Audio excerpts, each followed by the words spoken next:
Welcome, everyone. Welcome to, yes, thank you for that. Folks, I want to welcome you to the Greater Fort Walton Beach Chamber of Commerce and the Emerald Coast Association of Realtors Forum, featuring our school board candidates from District 2, our county commission candidates from District 1, 3, and 5, and our sheriff's candidates also. And I want to thank all the candidates. I want to thank all of you who have committed your time to come down here today, meet some other people, and certainly have the opportunity of coming here on the stage and answering questions that have been created by myself, Keith Wood, Melissa Garza, and the board of directors of each of our organizations. So candidates, thank you very much for coming. It's a great thing. The number one question I'm asked from everybody is, will we be done in time for the presidential debate? I can't tell you how many calls we had about that today. When Melissa and I scheduled this 2 months ago, the presidential debate was not scheduled tonight. So our goal is to be done by 8 p.m. to allow you to head home and catch that slugfest of fun. So our goal, again, here's what will happen. Our school board candidates will be coming first, then all 7 of our 9 county commission candidates. We had 2 that were unable to make it tonight, and then our 3 sheriff's candidates will be coming in 3rd place. If you've never been to the auditorium before, we have the exit signs clearly marked in the back. You also have an exit over there and over there. Obviously, you know by now the whole cell phone thing. You've heard that from long ago. Don't be that person who in the middle of this, when David Schmidt's up here answering a question and the phone rings and it's your kids calling to say, when are you going to be home for dinner? Please do what you can on the cell phones. Also, we have it live streamed tonight. Our good friend RJ Murdoch is in the back from emeraldcoasttv.com. Look at that. RJ Murdoch got applause. So not only is it live streamed today, but it will be available in a recorded fashion on the Chamber website, on the emeraldcoasttv.com website, and on the ECAR website. So you'll have a chance to watch it over and over again. I told Tony Judnick, who's here from the Crestview Bulletin, I said, I'm hoping that 1,000 people will have a chance to see this issue tonight. Some of you are here tonight, and then some watching it live, and then hopefully at the end. So each of the candidates will have a chance to really get their word out to a lot of folks. And that's it, Paul Lux. Paul Lux is going to come up. Is he right over there? So our supervisor of elections, look at that. They're actually wooing you. There was people over there, woo, it's supervisor elections. Right. When he leaves, if you do the cell phones, we're good. But Paul doing such a great job, longtime friend, ran unopposed. That wasn't too bad for you. We're very happy to have you for 4 more years. So Paul will now share some updates on the upcoming election situation. Thank you. Thank you, Ted. So again, thank all of you for being here, because what I really get excited about when it comes to elections is seeing the people engaged who are interested in helping candidates and hearing what candidates have to say. I have a table out in the lobby. Cheyenne St. Romain, who is my communications manager, is out there. And we have a few things on the table some of you might find helpful. We have small notebooks. We have pens. We have this fabulous Venn diagram, which I'm going to talk about in 2 seconds. Don't worry, there's no test. But when it comes to the Venn diagram, a lot of people say, hey, what's going to be on my ballot? Isn't there this thing where if only certain people are running, you can do whatever? So if you haven't seen it, go get the Venn diagram. You have the reddish circle on your right. Those are the things that the Republicans will be voting on. You have the blue circle on the left. Those are the things that the Democrats will be voting on. And that area in the middle is for everybody. Whether you're a Republican, whether you're a Democrat, whether you're nonpartisan, those races in the middle will be on everybody's ballot. So y'all remember Venn diagrams. You know how they work. Grab one off my table. We'll have it posted on our Facebook page before next week, so you have a chance to see that. The other thing that a lot of people ask, of course, because we are a closed primary state, the deadline to change your political party affiliation, if you wish to do so, is July 22nd. If you miss the July 22nd deadline, you are stuck in your party until after the August 20th primary. The last thing I'm going to mention, well, not the last thing, the next to last thing I'm going to mention is a lot of people then ask, of course, the next logical question, what about early voting? So early voting will be from the 10th to the 17th of August. That's Saturday through Saturday. That is all days, all locations, and it's the same locations you're used to. Right there in Shalimar, where my office is, Destin, Niceville, Crestview, and Crestview Community Center and or library are where your 5 early voting sites are going to be. from 10 a.m. to 6 p.m. all of those days for all 5 of those locations. The last thing I want to mention, and I want to thank and do a shout out for Conexion. They put our ad front of the newspaper. We would really love more bilingual poll workers. We've been advertising with Conexion for years now, and this is a great encouragement for people to sign up to be poll workers, and more particularly if you speak Spanish and English, sign up to be a poll worker as well. We'd appreciate it. Remember, your election for the primary is on August 20th. When you encounter someone who says, well, I don't really vote in primaries, who cares? The answer is you are going to be electing your sheriff, a majority of your county commissioners, and one of your school board members, and if you live in the city of Mary Esther, 2 of your council members. So don't miss the August 20th primary. When is the primary? August 20th. Very good. Thank you, Ted. We got this. There we go. Thank you, Paul Lux. It's very kind. Let's have our good friend David Schmidt and Parker Destin head on up here if they could. We're going to have our district candidates. You see the seats over there. While they're getting situated, again, for those who I haven't had a pleasure to meet, my name is Ted Corcoran. I'm honored to be the president and CEO of the Greater Fort Walton Beach Chamber of Commerce. Our organization is helping sponsor this, as well as these 2 nice people over here. Right here is a good Keith Wood from ERA American Realty. He is a phenomenal realtor. He's on the board of the chamber. He is the chair of ECAR. I could go all night about how wonderful Keith Wood is. And he's also the guy, if you've seen him before, he's always wearing the bow tie. So I, in his honor, I'm wearing a bow tie for the first time since my senior prom.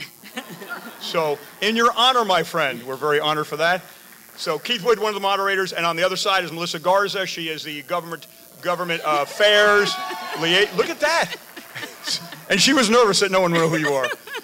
Well, Melissa Garza is the government affairs representative from ECAR. She helped contact the candidates and help with the questions and so on and so forth. So we're about ready to start, right? Oh, let's do this. Before we do that, Keith, let's have some tips on what you're looking for from the audience. Yeah, so the main thing, we want to keep it simple. We want this to be fun. We already talked about the cell phones. Everybody knows that. The other thing we want to just be mindful of, kind of Keith's tips for the audience, we want to honor the time given to the candidates and make sure that they have their full amount of time to answer their questions. So even if you're supportive of what a candidate says, try not to interact, try not to clap or cheer or whatever, because we want to make sure we honor the time they have and that they're able to finish whatever that sentence is they're talking about. So if we can refrain from any of the reactions as the candidate's speaking, we'd appreciate that. Well done, Keith. And to that point, for these candidates and for the others, you'll see there's a clock straight ahead, operated by the one and only Seth Luttrell. We're asking for a 1-minute introduction, a 1-minute opportunity to answer the question, and then a 2-minute close. So it's a quick turn time on that. Again, we're going to look at that clock up there. We do not have the capabilities of muting the mics, which is a big part of tonight's component, as you may have heard. So in this case, the muting will consist of either Keith and I yelling out, "Stop now." So we're happy for that. And any pointers to our friends? And let me share this if I could. I've known both of these gentlemen for a long time. I want to thank you both for putting out the signs by Valentine's Day. I thought that was really nice of you to begin to have the colorful signs all over town. I mean, waiting till the summer, long overdue. Valentine's Day should now be celebrated, if not New Year's, should be celebrated in the future for putting out the signs. But any pointers for our friends over here, Keith, that you'd like to hear from? Yeah, I think Ted kind of covered it. We talked about the phone thing already. Everybody knows that. But the big thing is just that clock. What we don't want things to get awkward. We don't want to have to say, hey, cut it off. So let's just make sure we keep an eye on that clock. As it counts down to 0, we'll stop and go to the next question. Great. We appreciate it. There we go. So we're ready to go. Thank you all for coming again at EastEmeraldCoastTV.com, live streaming everything and recording this. Let us start. Keith Wood, first question, if you could, my friend. Yeah, well, with this one, we'll start with Parker. Sure. What inspired you to run for office? Do we want to go with intros first? Oh, okay, yeah. Again, we're already breaking our own rules. We're already breaking our own rules. We made a bet earlier. I said, I wonder if they're actually going to pay attention to us.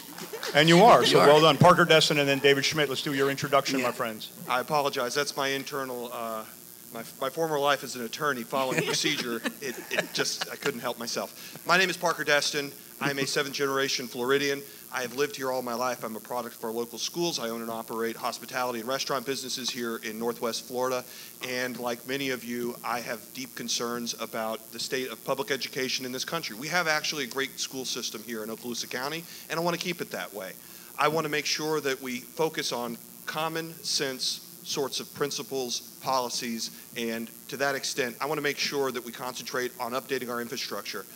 In Okaloosa County, we have schools that are academically in the top 10%, but we are dead last, 67 out of 67 in infrastructure. We haven't built a high school since, I believe, in over 50 years. We need to change that. We need to pay teachers better. They're leaving the profession in droves.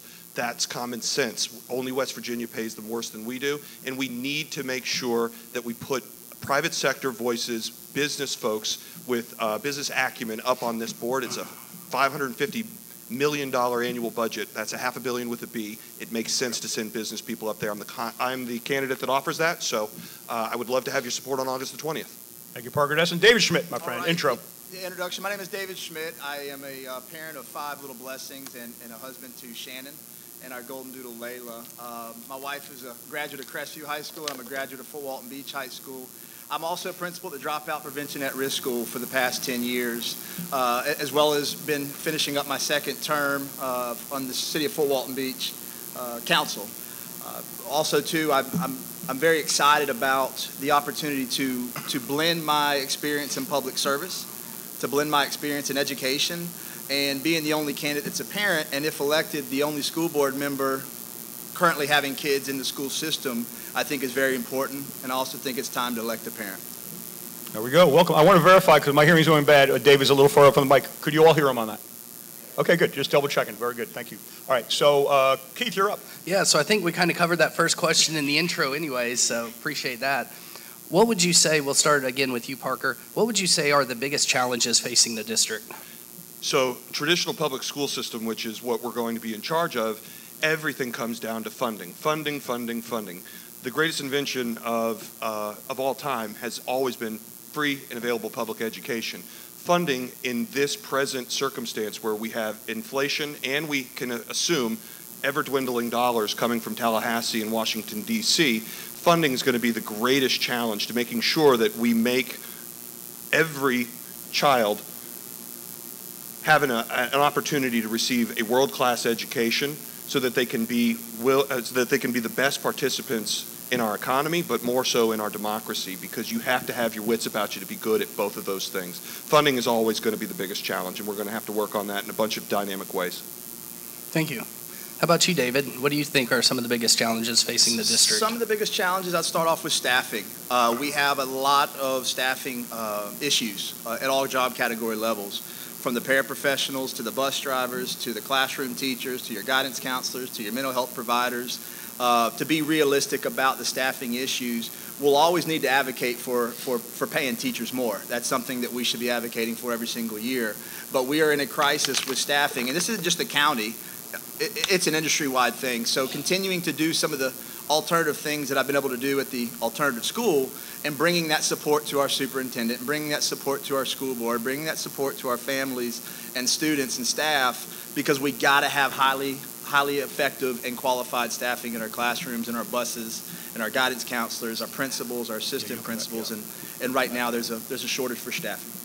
There we go. Well done. Continuing on, David, we'll start with you. Have we addressed the right issues with the half-cent sales tax revenue? Yeah, I mean, I'm all for improving the school facilities. I think after staffing, the next would be facilities. While at the same time, I want to make a contrast where we have hundreds of millions of dollars coming in, and we have about 6 years left until the sales tax sunsets. I really do believe and want to advocate for us having a board-approved facilities master plan. And what that looks like is this. We get our economic development folks. We get our military folks. We get our staff. We get our residents. We get our families. We get our Chamber of Commerce's coming together to build a school board-approved plan. Not a top-down approved plan, but getting those people from the ground up to help build that plan so that 5 years from now, 10 years from now, 15 years from now, we can track the direction we're going, we can track the money that we're spent, and making sure it's being spent in the right places. Parker Desson, same question, my friend. Have we addressed the right issues with the half-cent sales tax revenue? Yes, I believe we have. If you look at where we were as a district in 2020, I believe the revenues that were going to be available for capital improvements were only $1 million for the entire district. And without the half-cent sales tax revenues, we would be in a terrible state right now. And to counter a little bit of my colleague's point, I don't believe that necessarily we presently have mismanaged any of it. Actually, it's not from top down. Right now, the entire list of everything we spent and we're going to spend comes from the bottom up, and everything is being generated site-specific with a collaboration of principals, our PTOs, our parents. That it goes to a half-cent sales tax committee, and then to the final and third level, it goes to the district itself for review. It's a fantastic gift with a bow on it because frankly, that revenue is 56% paid by tourism, and rather than you and me when we buy groceries or gas. It's a good thing, and I think we need to probably renew it in the future, and I'm happy that we have it. That's good. And that's a question, if I could, Parker, following up, and David asked the same question. Our organization helped in the campaign for the local optional sales tax. I'm already getting calls from people, when will we start it again? So I'm going to ask each of you, are you in favor of renewing the 10-year sales tax when it comes up? Yes. David? I want to see a school board approved plan.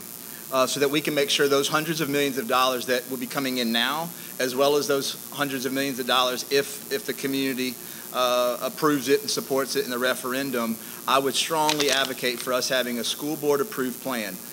Again, here's why. Yes, the parent-teacher conferences or the parent-teacher organizations are helping build it. Yes, there is a surtax committee out there, and there's some great people that are on that surtax committee. But I strongly believe it's much greater than any superintendent or any school board member, that product, that school board approved plan is something that will long live past any of us and any of us in our office. So I would strongly recommend a school board approved facilities master plan before I get behind strongly supporting the sales tax referendum. There we go. Keith Wood, your question, sir. David, we'll come back to you on this one.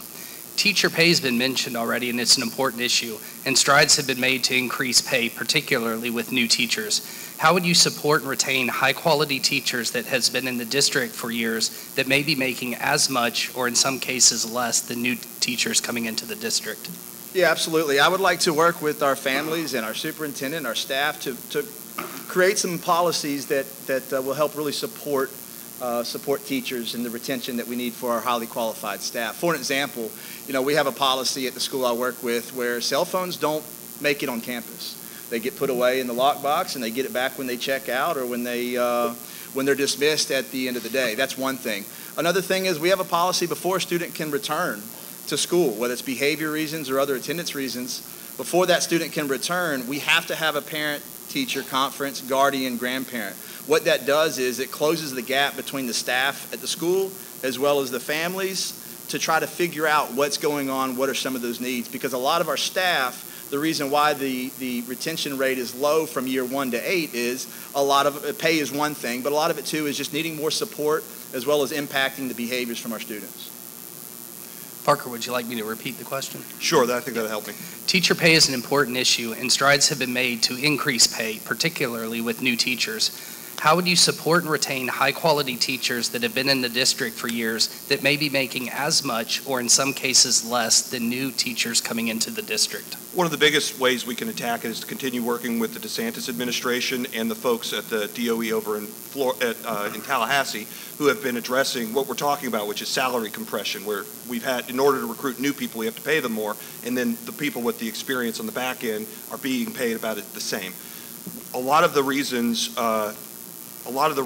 that we get into this situation is there's just money doesn't grow on trees. We're going to need to look at everything that we can cut from an efficiency standpoint within the budget, everything from litigation costs to things that really are superfluous so that we can dump it into teacher pay. But again, like my colleague stated, it's not just pay. My mother was a school teacher for 33 years, and they never paid her or her colleagues very well. She did it because she loved the kids and loved the profession. What you need is support, and I am in agreement supporting the teachers from everything from the absolute glut of behavior issues to the fact that, frankly, they don't feel that that the parents of the students are on the same page. They need help from administration and school board, and that's what I intend to do. Thanks. This one will come back to you. Sure. What are your thoughts on the state's expanded school voucher program and funding for students that remain in public schools? Oh, I'm in full support of the expanded voucher program. I think choice is appropriate. I want to see things being done on an even playing field. My only concern is that I don't want to see the traditional public school system lose out on funding when it is responsible ultimately for 90% of all of our students' education in the entire state. So I'd like to see that we make sure that we recommit ourselves to funding traditional public schools, making sure that the playing field of competition is even, so therefore it's fair, and then all boats will rise in the competition, and to make sure that simply that funding ends up coming in a proportionate manner, so that frankly traditional public schools who have the responsibility make sure that it is not a race to the bottom. David? Yeah, just to make a little contrast with my colleague, I think it is fair. I mean, it's a beautiful thing when our community has an opportunity to have a choice. It's very easy to, like competition in many other industries, but I think competition in the educational marketplace is just as good. That's going to encourage every institution, every school, every high school, whether you're the Montessori school, whether you're for Walton Beach High School, making sure your facilities, making sure your programs, making sure your curriculum and instruction is competitive. Because every single one of you have a choice to take your kid or grandkid to the facility, to the institution, to the school that you believe is best for you and your student. I would argue that the playing field is even. It's an educational marketplace where you have the choice to take your kid, your grandkid, to a school that you think is best for your values and your value systems. All right, then. We'll start with David on this one. How do you view the role and importance of the school resource officer program in ensuring the safety and well-being of students, faculty, and staff in Okaloosa County Schools? The school resource officer. How do you view the role and importance? Okay. Yeah, absolutely. It's a great partnership to have with the school resource officer. There's so many needs that our students and our families have, whether it's truancy and attendance in our resource officers and go and do welfare visits, or the behaviors that are happening rampant on campus with vaping and other behaviors. The relationship with our law enforcement officers on our campus is very valuable, while making sure that we maintain a relationship where those school resource officers are there for keeping us safe for really the most critical and the higher need cases. It's very easy for some educational leaders to utilize those school resource officers for regular discipline, or utilize those resource officers for being the mean bad guy that needs to go in there and do things. On our campus, I like to make it very clear that our administration, our teachers, our staff handles the behavior, and our resource officers are there to continue to monitor the perimeter of the campuses and continue to build those relationships for the big issues, the things that could be life or death. Thank you, sir. Parker, same question on the importance of the school resource officer.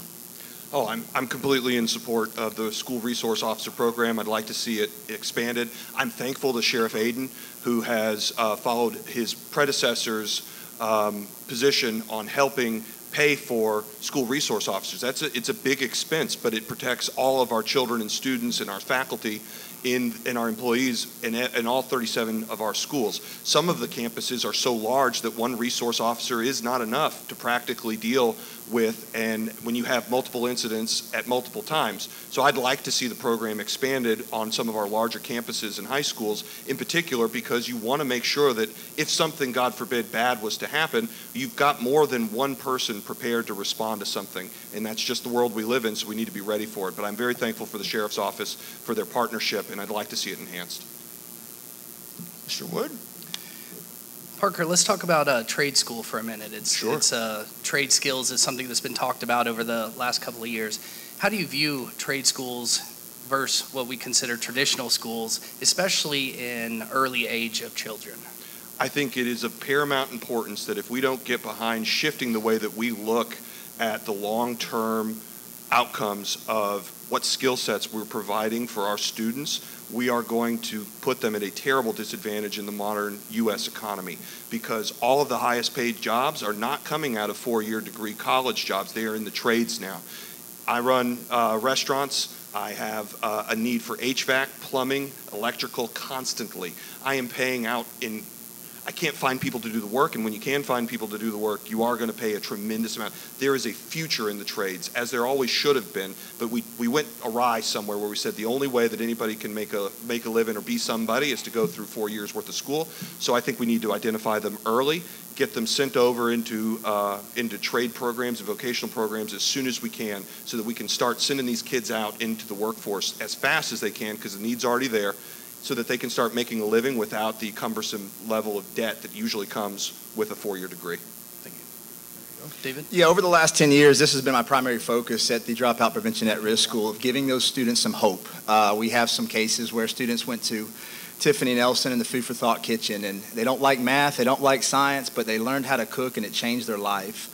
And one of them, for an example, went on to work with Emeril Lagasse and worked on his pasta line at their restaurant. And that really changes a kid's paradigm as well as their future. Again, having my jersey, being sweaty, being in the game this past 10 years in the educational marketplace, this is what I go to work every single day for trying to do. Like my colleague said, being in the restaurant business, as well as some other things that are very commendable that he's a part of. But I've submitted my letter of resignation as being a principal, as well as submitted my letter of resignation being a city councilman. This will be my full-time job. We have 4% of students going to technical colleges after we graduate from high school. We have to shift that needle. Thank you. Next one's going to be a 3-part question, so if you can kind of bear with me on it as I read it. Both of you have served on different city councils. Could you each share one project or proposal that you spearheaded and are most proud of, and describe how you successfully spearheaded that through your respective council and any lessons you learned from that experience? We'll start with you, David. Yeah, I think one project, going back 7 years ago, and I think spearheaded, it would be a disservice. There was a lot of key stakeholders that were part of this, but I'm very proud to see the development where we're at today with having a $171 million bridge that is going to connect Santa Rosa Boulevard and downtown Fort Walton Beach with 12-foot sidewalks. It's going to open up the access to our public beach accesses, where thankfully the survey line goes to the back of the property, where our 1.5 miles, 2 miles of public beach access connecting our downtown to our public Gulf of Mexico. Also, too, if you haven't been to the landing in a while, we're currently in phase 2 of the redevelopment of the landing, where we're pushing out the submerged land lease and having, thanks to our friends from the county and the Tourist Development Department that's going to be paying for a lot of that, a new amphitheater, splash pad, and other things that's going to create a vibrancy. I'm very proud of trying to change the culture of our downtown through our public safety and eliminating some of the vagrancy. There's a fine line between vagrancy and homelessness, and I want to improve to change that culture and improve our vibrancy in downtown. Thank you. Parker? I really did enjoy my 4 years on Destin City Council. I crammed in an awful lot, but I think the thing that I can hang my hat on that will outlive me, and one thing that I definitely am proud of, was we shifted the approach of local municipalities, coastal community municipalities and counties in Florida to litigate the private versus public beach issue. And rather than wasting money, I'm a lawyer. I know when you litigate, you're mostly just making the lawyers rich. You probably are not going to get anything you really want out of it. So I knew from the get-go, we could go like Walton County did, and we could set $4 or $5 million on fire with lawyers trying to litigate forced sharing of the beaches, or we could start taking that money and just start buying private beaches and rededicating them as public parks. And at this point, we're up to almost 1,500 linear feet of new public beaches. And I can tell you that was the first time we'd done that in almost 50 years. And I'm very proud of that, because it kept us out of court, and now our locals have somewhere to go, and so do our tourists. It made sense. There we go. Interestingly enough, the next question is, how will you balance your full-time job with this position? And David, my jaw just dropped on that comment you just mentioned about, I understand the concept of retiring from the council, which is a logical transition, but leaving your full-time job to be a full-time school board person. Please explain that one, my friend. Yeah, fortunately, I got the support of my wife, and she really is what glues it all together at our household. And when we came back from our New Year's trip, we just wanted to go all in on this. We feel convicted that God has called me to do this. And whatever God's will is, I'll be at peace with, but we're going all in on this. And I think it's that important of a job where, like my colleague mentioned, it's a $500 million budget. And not even counting that, but the curriculum and instruction and the behavior and the support is going to take a full-time responsibility. This is nothing to take lightly, and I want to give it my full-time responsibility. Wow. Parker, the official question was, how will you balance your full-time job with this position? Well, the great news is I've been very blessed and fortunate that all 4 of our businesses that my wife and I own and operate have been successful. I have a great, fantastic team of managers that we are able to lean on who operate the businesses, and I'm available to do things like talk to you fine people on a Wednesday night instead of, frying shrimp. So therein lies the secret. I have great help, and I'm proud of them, and I can't say good enough things about them because they allow me the opportunity to serve the public now. Thank you. Keith, what do you got? What do you see as the greatest opportunity facing the district for you, Parker? One of the greatest opportunities we touched on, which is trying to transition the way that we look at academics from simply trying to figure out a way to get kids either a high school diploma or shoving them into some sort of 2 to 4 year degree without giving them any guidance on saying, hey, you should start thinking about where you're going to go, because you're going to have to start probably making a living after 18, and you should want to do that. And that means pushing them towards the vocations, pushing them towards where the economy has been screaming for help for at least the last 20 years, but in particular and acutely since COVID, which I'm anxious to see us champion vocation and the CTE programs so that we can start getting kids out there at the opportunity to do it to make a good living, an honest, honorable living without such income, just such debt. Because the 4-year college system, unless you go into a certain degree field, is broken. Thank you. How about you, David? The greatest opportunity, so currently we don't have a career readiness scoreboard. I would love to be the county across the country that's known for being the #1 school district in the country in career readiness. So whether it's our realtors or whether it's our other professionals or it's our families that are wanting to move here, let's change the whole scoreboard. I think the opportunity that we have now, there's an appetite not only in our community but in our country to really shift on what the purpose of education is. And there's always going to be a place and a space for academic proficiency. We're always going to need to teach the core subjects. But we have a lot of other areas in our master schedule and other things that I want to double down. And the opportunity that I think is out there that is great is being the #1 school district in the country in career readiness. Here we go. I was reading today on Get to Coast that Diane Kelly is going to be having to leave the school board, I guess, to take the job as a Destin High School. Question is, how will that influence the pulse of the current school board? Both of you are filling Marty Gardner's seat, who elected not to run, so that's an open seat. I don't know, how is that role filled, and how will that change? Now there will be 2 new school board members. Starting with you, Parker. Sure. Well, as far as I went and looked at the statute, because the question was, is there a special election or will it be an appointment? Right. As far as I can read it, it's going to be a Governor DeSantis appointment. I imagine that he will take consideration from a lot of our local leaders, people like Pat Maney, Marcus Chambers, take that under advisement on who he selects. And if those people have the ear of the governor, I would imagine they're going to appoint someone from the Niceville area that is a stable, good influence and will bring a continued sense of professionalism and stability. I don't know who that may be, but I'm excited to work with whoever that is. But I believe it's going to be an appointed position, and I can't wait to serve with whomever that ends up being. David, he kind of answered the question. Do you have any additional information on it? Yeah, it more than likely will be an appointed position, and I look forward to working with whoever that new person is to be the #1 school district in the country in career readiness. There we go. Keith, you have that question? Yeah. What do you think are good attributes for a successful member? What do you think to be effective? What attributes?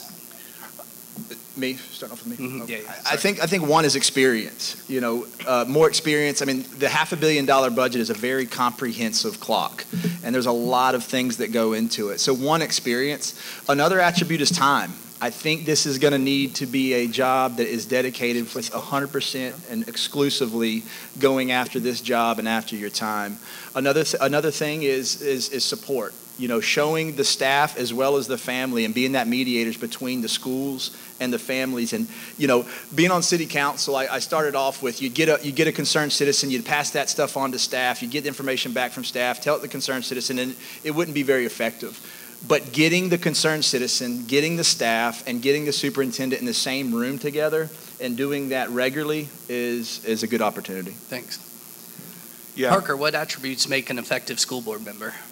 So I'm going to give you the advice that I hope people in Congress hear. It's the thing that they don't seem to hear in DC, which is no one is an emperor in any of these boards. We have designed our entire American democracy system into a mix so that everybody has to talk to each other, compromise, figure out how to move the ball forward for the benefit of all. One of the most important things that a lot of people never learn, and a lot of times if they get elected, they'll waste 4 years just never learning this, which is you need to be affable, you need to know where your bright lines are on issues, and you need to learn how to be able to see what the other person that's sharing the dais on you is looking for. You need to understand that you can't always be a winner. Half of what you want is better than nothing what you want. And then also learning to be the team player that says, I don't need the spotlight on me. I'm here to support the group. And if we get a win for everybody, that's a win for me. And being humble, that's an important part about it. There are so many people that get elected to these roles, and they just fail miserably because they just don't understand that they can't rule by fiat. So it's important. There we go. Gentlemen, we're honored. That's the end of our prepared questions. I thank you very much for your maintaining the clock and answering so professionally. So, David, why don't we start with you? We indicated a 2-minute closure. Absolutely. I strongly encourage y'all on August 20th. I'd love to have your support and love to have your vote. If you want to learn more about me, please give me a call, text. My cell phone number is 850-685-0631. Some of you who've got the pencils, you can look up on the website and get that cell number and email address as well. But I strongly encourage y'all to continue to do your homework. Like Mr. Luck said a little while ago, we have early voting that starts August the 10th. This is a very important and crucial time in education with everything that's going on in our education system. Like I said, about half of our students are graduating high school and going to college. About half of those students are actually finishing college. We have 1 in 4 students walking in our high school hallways finishing a college diploma. Again, 4% of those students are graduating and going to a post-secondary technical college. You know, we can have conversations about school choice and how that may or may not be a fair playing field for the public school system, but it's extremely important as the educational marketplace is changing in our times, whether you're for or against school choice, which I'm strongly for school choice, we have to be serious about these changes in the educational marketplace. So with that being said, I strongly encourage y'all to continue to reach out to the candidates, and I'd be honored to have your support and your vote on August 20th. As well as, too, I just want to take this time, because I know she's watching from the flag football field, but I just want to thank my wife, Shannon, and as she watches the 4 kids running around playing flag football right now, that anywhere you are in life, I know most of y'all are leaders out here in your community or leaders in your family, but we can't do this by ourselves. It always takes a strong team, and I'm very thankful for my wife. And in closing, I want to thank Ted and Keith and Melissa, as well as everyone else for being here and being engaged. You know, I know there's a very important presidential debate that most of y'all are looking forward to getting home to, but thank you for being engaged. You know, in the last city council election, I think we had a record, and Paul Lux can correct me if I'm wrong, but I think it was like 12% of voter turnout. Get out and vote. Get out and vote. If you haven't registered to vote, please get out and register to vote. So again, my name is David Schmidt. The website, please contact me via cell phone. I would love to have your support and your vote on August 20th. All right, thank you, David Schmidt. Parker Destin. Well, I echo everything he said with the compliments to you guys organizing, for all of you taking time out of your evening for participating and for making sure that you spread the message, because you will now find yourselves being sort of the light posts and disseminators of everything politics locally within your family and social circles. And so that's important. Tell people, make sure they show up and run. To put a fine point on my candidacy, again, this school board is separate from the superintendent, which deals with the administration and execution and operations of the school district. The school board has the awesome and arguably where the rubber meets the road authority and power of the purse. It's spread out over 5 people, of which we intend to be one of those 5 members, on how that money gets allocated and spent. Because if the money doesn't get allocated and spent correctly or on things that you prioritize, then it just doesn't happen. It is the most immense power. That's why all of the money decisions in the federal government, it's not with the president, it's with Congress. It's the same thing. You need people from business, folks that have written the front of payroll checks, not just the back of them, to be able to go at and deal with the fact that this organization has over 3,000 employees, 37,000 kids, 80,000 parents. It is a gigantic human organization, and the management over the funding is its most paramount role, and that's why I think I offer the most, having done that in my private life as a restaurateur and overseeing millions of dollars worth of payroll and over 200 employees. Guys, thank you again for your attention this evening, and I would love to have your support on August the 20th. And that's, I think that's the end of it for me. Well done, Thank Parker Destin, David Schmidt. Thank you for offering your talents to our community, my friends. Well done. We're going to ask that the county commission candidates, all 7, the ones for District 1, 3, and 5, come on up here. We're going to sit you by District 1, 3, and 5. We'll put your name tag there. We'll get you some water, some chairs. We'll start in about 2 or 3 minutes. I want to thank RJ, EmeraldCoastTV.com, recording everything live streaming tonight, and Bob Levinson for this great sound, Systems of Sound. So thank you very much. All right, my folks, this is cool because some of you I haven't even met yet, which is really fun. This is I too am a voter, and I too have the opportunity of getting to know you. So just to review, as you heard earlier, the clock is right up there. Seth Luttrell keeping an eye on that. I think the school board guys did really, really good on that. We did not have to interrupt them. I think they maintained that, so you'll see it straight ahead, such as that. Keith Wood will be taking the lead on some of the questions. What else? Any observations? We have all 7 of you. Oh, yeah, just to clarify, I was talking to Tony Judnick, Paul Mixon from District 1 and Heath Rominger from District 3. Both were unable to go. They did respond to us and indicate that they'd be unable to attend. I want to make certain that everyone knew that they did not attend. They did comment and say they were unavailable. Therefore, we thought it best to put all 7 of you together in such a way. How's it feel? You guys feel comfortable? You good? You cozy? All right, then. Keith Wood, we're up. Yeah, let's do it right this time. Let's start with intros. Oh, that's right. That's right. Yeah, we learned. We learned too. Yeah. So we'll start on. Go ahead. 1 minute to introduce yourself. Yes, sir. Okay. Hi, my name is DeCarlo. How are you doing? Anyway, but I'm glad all of you showed up today. My name is DeCarlo Garcia. I am from Lufkin, Texas. I came to Okaloosa County in 1998 by way of joining the United States Air Force. I served at Herbert Field and also had the fortunate opportunity to support in the Kosovo War.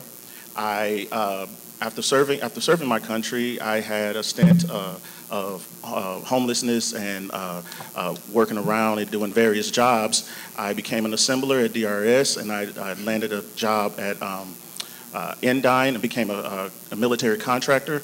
I've been there for 17 years. I bought a home in Crestview, Florida. I have a lovely daughter. She's awesome. She's like a second me.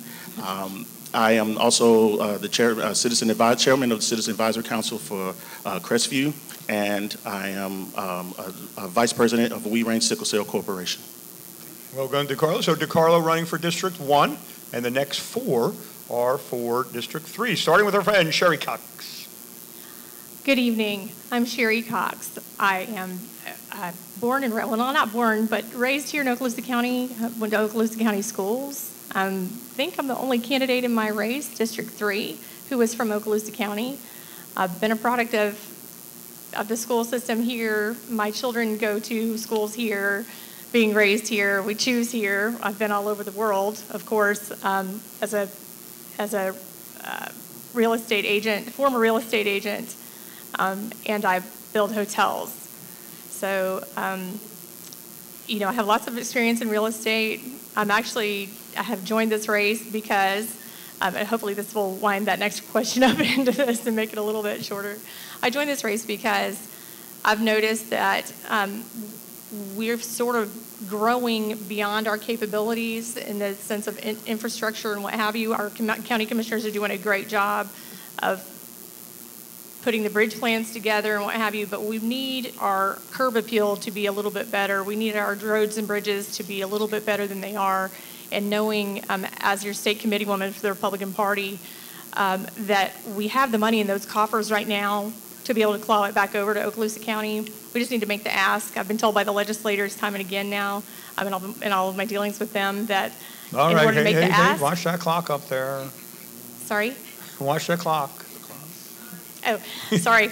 In dealing with those legislators, that in order to make the ask, I've got to be in that position. So that's what I'm doing, running for District 3. That's the district runs from Blackman, just south of the Alabama state line, down to Florosa, scoops up a little bit of Niceville and Valpy on the way. Thank you. I'm Sherry Cox. All right, then don't forget that clock, everyone. Wade Merritt, nice to have you here, my friend. Thank you. My name is Wade Merritt, and I'm running for District 3 County Commissioner, obviously. I'm originally from South Georgia, a little town called Wiggum, Georgia, one red light town. I joined the United States Air Force, and I got stationed at Hulbert Field, served at Hulbert Field, Duke Field, started a family, lived down on the south end of the county. I've been here for 27 years. I guess, when you talk about who you are, that's a big open book as to who you are and who you become. But at any rate, been married, been divorced, raised 7 children, still have 3 in the school system. I'm a small business owner of a small tractor repair place in Baker. I am a commissioner for the Blackman Fire District, if you didn't know, is the largest fire district in Okaloosa County. We don't have very many people, so our budget's awfully small, but I'm also a first responder with the fire department, so I definitely would appreciate your vote come August 20th, and I'm running for District 3 County Commissioner. Thank you.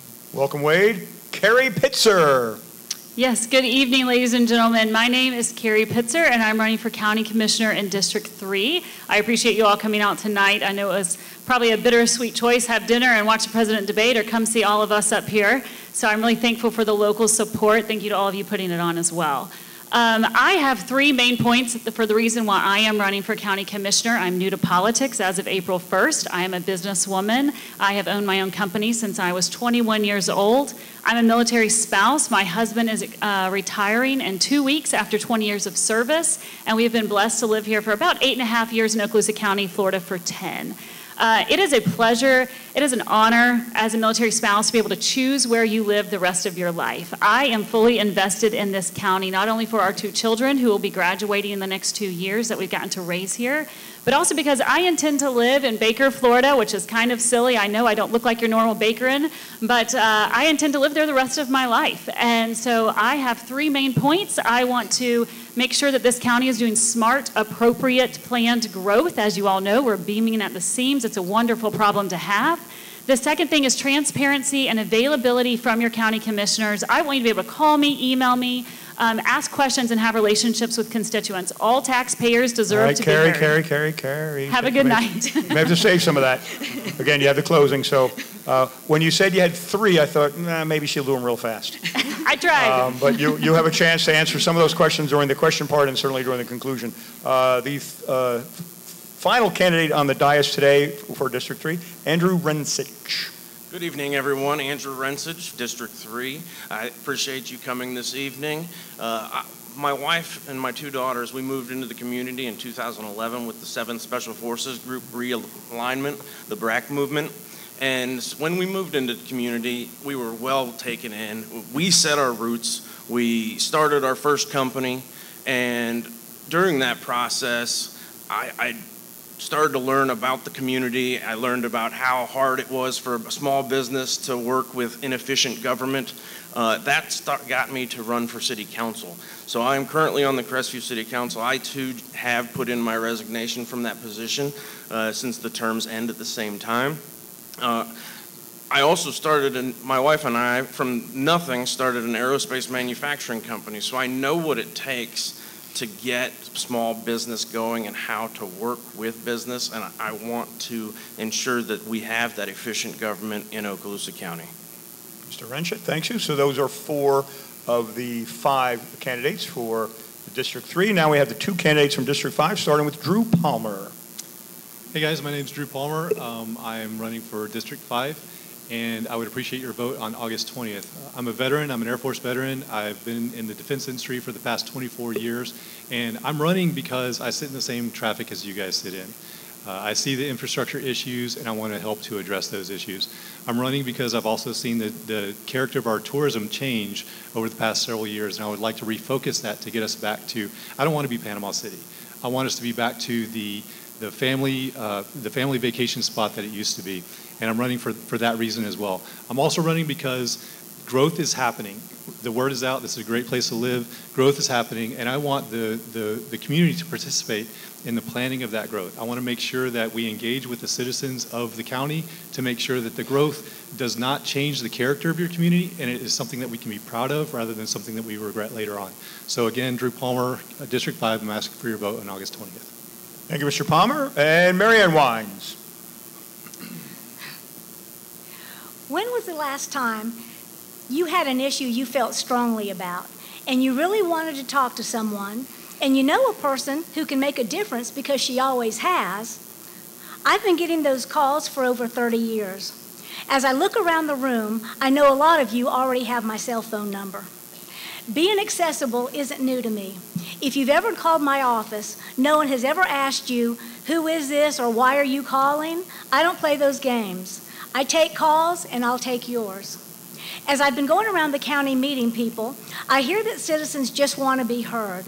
They want a voice. They want a say in what happens around them. I'm Marianne Wines. I've lived here my entire life, and I understand the county issues. I feel like my whole life has led to this election. My work experience, my leadership roles, my business success, my reputation for integrity, and my ability to get things done. I'm the right person at the right time. I have no hidden agenda, no vendetta, and I don't answer to anyone but you. Vote for Marianne Wines for County Commission, District 5. Thank you. All right, my friends. Well, welcome everyone. Thank you all for volunteering to offer your services to our community. We're very grateful for that. Keith Wood, where are you going to go? Yeah, on this one, we'll start in the middle. We'll start at Cary. We'll work our way down, and then we'll pick up on the end and come back. What have you been doing to educate yourself about the county operations, its needs and issues? I love that question. So one of my goals is in the first 100 days of serving you as your future county commissioner is to spend time with all of the different departments underneath our county administrator. So last week I went and met with John Hofstad, and we talked about each department and the pros and the cons and the things that we need. And so last week I went and spent time at the jail with the corrections department. The other day I went and spent time with the emergency operations manager, Pat. I've been spending time with each section and learning how can we help you, how can the citizens be involved, and understanding how all the money trickles down and where it goes, and maybe understanding a little bit more of questions that I can help citizens understand. So one thing I want to do is make sure that I build relationships with all department heads, as well as relationships with citizens and putting them in touch with the right person. Thank you. Andrew? I've been involved with the City Council since April 2019. Since swearing in as a Crestview City Councilman member and before then, I've interacted with these officials on a daily, weekly basis. I'm already integrated. Don't get me wrong, there are many things to learn still, but I've been speaking with Pat Maddox and John Hofstad and Nolan Weeks and all of these great leaders within our community for the past 5 years. I'm a member of the OWTPO. I'm a member of the Okaloosa Gas Board. I've been in the trenches, essentially, making the decisions to get us in the right direction. Thank you. Drew? So when people ask me how this is going, I have a kind of a funny thing that I say is it's like drinking from a fire hose while you're being buried alive. There's so much to learn. There's so much to learn and to do with the county.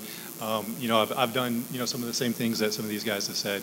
I've gone around and visited different departments. I've attended meetings. I've read a lot.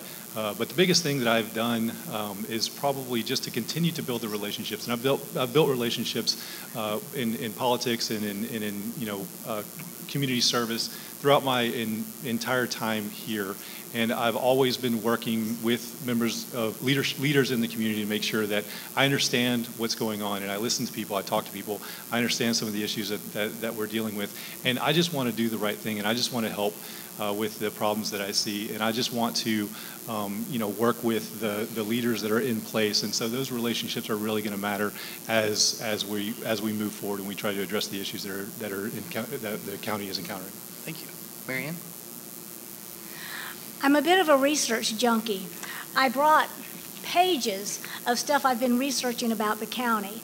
I've set up meetings with all the department heads. I've met with the administrator. I've met with the 2 deputy administrators. I spent 3 hours at the jail on my own volition.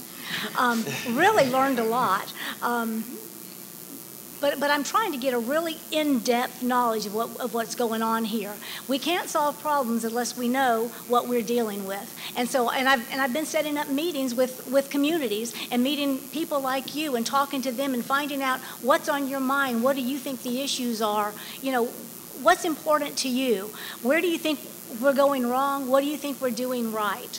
I have spent countless hours just digging into the past of Okaloosa County and making sure that when I'm ready, I've got it right. I don't want to let you down. My goal is to get it right. Thank you. Carlo, coming your way, my friend. I've been spending a lot of time, my answer is going to be a little short because we've basically been doing the same thing, it seems, especially with those who already have been doing the work.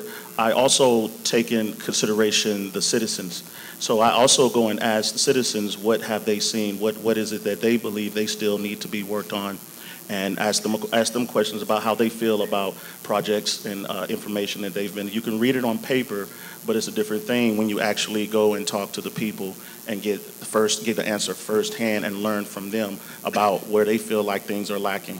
So most of my time has been actually going out, talking to the experts who have been doing the work already. Those are experienced, but also talking to the citizens. Thank you. Sherry Cox. So my answer is going to be a little bit different because I am from here, and have been in politics for a minute as your state committee woman for the GOP, and before that as your vice chair. When there's been something that has come up that involved the spending, and it's been a major issue in this county, I've been there. So my answer is I've attended the meetings. I attend the meetings to educate myself. I attend those meetings because they are our meetings as citizens, not just because we need educated on the matters that are at hand. I mean, I've researched the matters that are at hand. We have a stack of research here, and we'll be spending time with the department heads to further explore what their specific needs are in each department. But by and large, the benefit that I present as a county commissioner is that I have already vested in those meetings, attending those meetings, hearing from you what your concerns are as citizens, what you're asked and what your likes are as those issues are presented, and arguing those. Mr. Merritt? Well, I guess what I've done is lived in this county for 27 years and experienced the growth, seen all the different things, and I've met with, throughout those 27 years, I have met with several of the current people that work with the county. So I guess the best thing I've done to prepare and for the research that I've done for this job would be to live it on a daily basis and be a hardworking taxpayer of Okaloosa County and have to experience the struggles and the things that a large portion of the average everyday hardworking taxpayer has to experience. So if you really want to know how the county works, it's in the people. The people that live here, work here, struggle here, and have a hard time being able to afford to live here. So that's pretty much how I've gotten the experience of what I've got is through the people of this county, which is the most important asset of the county. All right, there we go. All right, well, we're going to start with the category of housing, my friends. A variety of questions on housing. I want to start with DeCarlo. It's interesting. I'd not met Wade before, not met Kerry before, but DeCarlo, I had met you. I didn't know that I'd met you. I didn't know you were the guy. So I'm going to start with you. I want to ask you a question on, could you share your perspective on the pending master plan regarding the orphan parcels from Eglin Air Force Base? the thing about dealing with Eglin is a big project that we need to make sure we keep alive. Affordable housing is a necessary thing. I believe that once we tackle this situation, we need to make sure that we are actually prepared to handle such a thing with the infrastructure that we already have, no matter where it is. So placing affordable housing in any place of the entire county needs to be responsible, and it needs to be accessible to those who are actually going to live there, and make sure that it is we don't push too far out of the city lines, to make sure they have access to transportation, to employment, and to any kind of municipal services. So I believe that affordable housing in any place of the county needs to be fortified and structured in a manner of which people can actually access it. Right then. Keith, you got a question? Yeah, this one's going to go to Wade. Do you believe our county is currently facing a housing issue? Why or why not? I'm sorry, can you repeat that? I didn't hear you. Yeah. Do you believe our county is currently facing a housing issue? Why or why not? Yes, sir. Obviously, it's not just a county thing. It's a national thing. It's a state thing, and it's obviously a county thing. I would absolutely say that we do have a housing crisis. You see it all the time. There's people trying to find housing. The problem is it's not affordable housing. The housing that we do have is mainly, a large portion of it is probably taken up by our military. My understanding is that the military is continually tearing down base housing, maybe not rebuilding.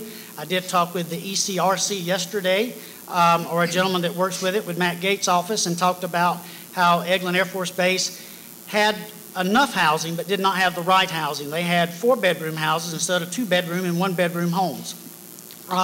So it seems to me that we do have the military taking up a large number, and the actual everyday tax-paying citizen doesn't have a place to live. I got a 15-year-old right now, or a 21-year-old that's living at home, that there is no way he could find a house to live in right now that's even affordable for sure. So we absolutely have a housing problem. All right then.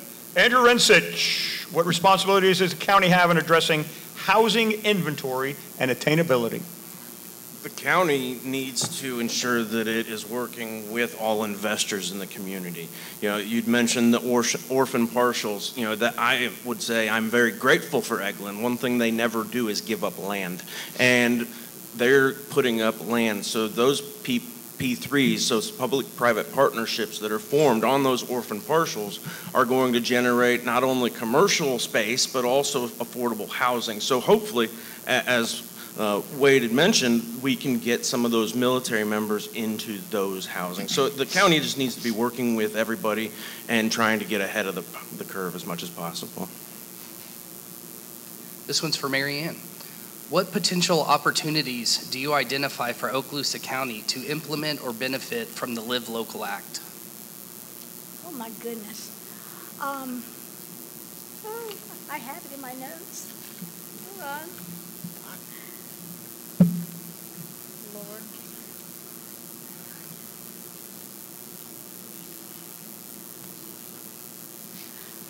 The Live Local Act, I can't find it in my notes, so I'm just going to wing it. But the Live Local Act has to do with making grants to make things affordable so that you can be able to purchase land. They usually do it through lenders, and it has to do with down payment money. It has to do with interest rates, and it's very, very good for anybody who's lower income, who's looking to buy a home. Right then. Sherry Cox, what strategies do you propose to address the county's housing needs? Well, I think affordable housing is an issue. While I think affordable housing is an issue, I think also there's a responsibility in developing affordable housing in the areas in which our culture as Okaloosa County citizens is not going to be disrupted. So that's not to say that we have any diminished need in affordable or attainable housing, either one, although there is some disparity in what everybody's understanding is between those two and the numbers that are processed for that. That's a different argument for a different day. What I understand you to be saying is, or asking is, whether I think that affordable housing is a responsibility on the county commissioners, and I do think that that's the case. While I think that that's the case, I think we have a responsibility to develop the affordable housing in our county in a way that doesn't disrupt the entire culture that has been here for so long. The culture that draws business here, the culture that draws new employees here, that draws new real estate buyers here, and visitors here. Tourism is a very, very essential part of our economy because it keeps us from having to pay income taxes. So if we're not pretty to look at, if we don't have places that are nice to live in and what have you, we won't have that leg of the economy to stand on. But at the same time, it has to be done in a manner that it still makes our area attractive to new people. All right then. Keith? Yeah, this one's for Carrie. What role do you think public transportation should play in the development of affordable and workforce housing, and how would you integrate the two? I do think that traffic is a problem. So transportation obviously is a big part of looking especially at the growth in the North County and how do we get more people on 85 South, and especially those military folks who have an hour recall and sometimes can't make that. So I know that there has been some ideas thrown around. I'm not sure that it's really come to fruition, but about doing some sort of rideshare program at a larger level.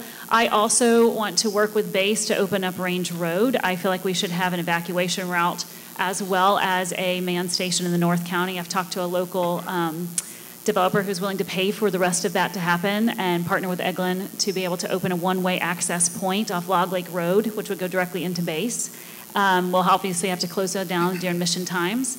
I do think that in the South County, we've got a lot. It took me 2 hours to get from one part of the county to the other day in the height of our summer tourism, which is a great problem to have, but not when you've got places to be.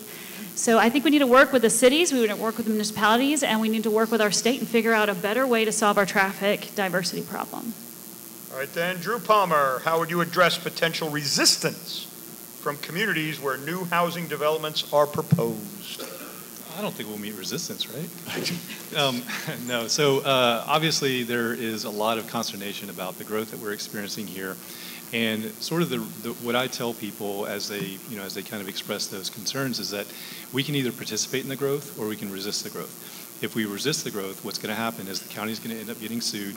We're going to lose, and we're going to end up paying the legal bills, and then we lose our ability to be partners in that growth. And so the best way that we can deal with that, or that we can deal with that, is that we can partner with the developers. That we can participate in forums. We can participate as these plans are being made, and we can make sure that the growth that happens doesn't change the character of our communities, because we don't want to be someplace else. We all live and move here, and we love it here because of the way that it is right now. The fact is, again, the word is out. This is a great place to be. There's growth happening on the mission, on the bases, and things like that. And so we have to figure out, how do we partner with those developers? How do we partner with those entities that who are designing the growth? And how do we make sure that it doesn't change the character of our communities? All right, my friends, we're going to have a new category of growth. Keith Wood. Yeah, and I'm going to ask the same question of each of you. Do you believe the half-cent sales tax has achieved its intended goals? Why or why not? And we'll start with you, Marianne. I do. I'm a huge proponent of the half-cent sales tax because it takes the burden off of the homeowner and puts it on everybody equally, but especially it puts it on tourists as well. They're coming here, they're using our roads, they're using our infrastructure, and they don't have to contribute to it. So the half-cent sales tax is a really good way to share the burden with the people who are using those things. So yes, I do believe we have done so many good things with that half-cent sales tax. David and Parker talked about it earlier with the school board, but for the county, it has been huge in infrastructure. It's been huge for hardening roads, for redoing roads, for building new roads, for building bypasses. Y'all, the best thing ever. I'm a huge proponent. Thank you.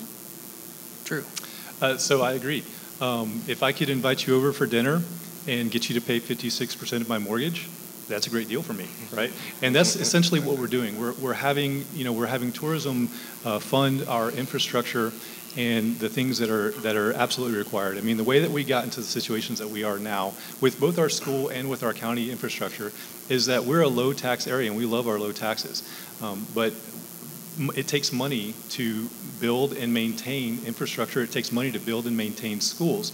And so, you know, having the half-cent sales tax do that part for us and sort of, you know, supercharge our ability to fund our needs is just an excellent thing. And there is no question that I will be advocating to continue that as long as we can. Thank you. Andrew?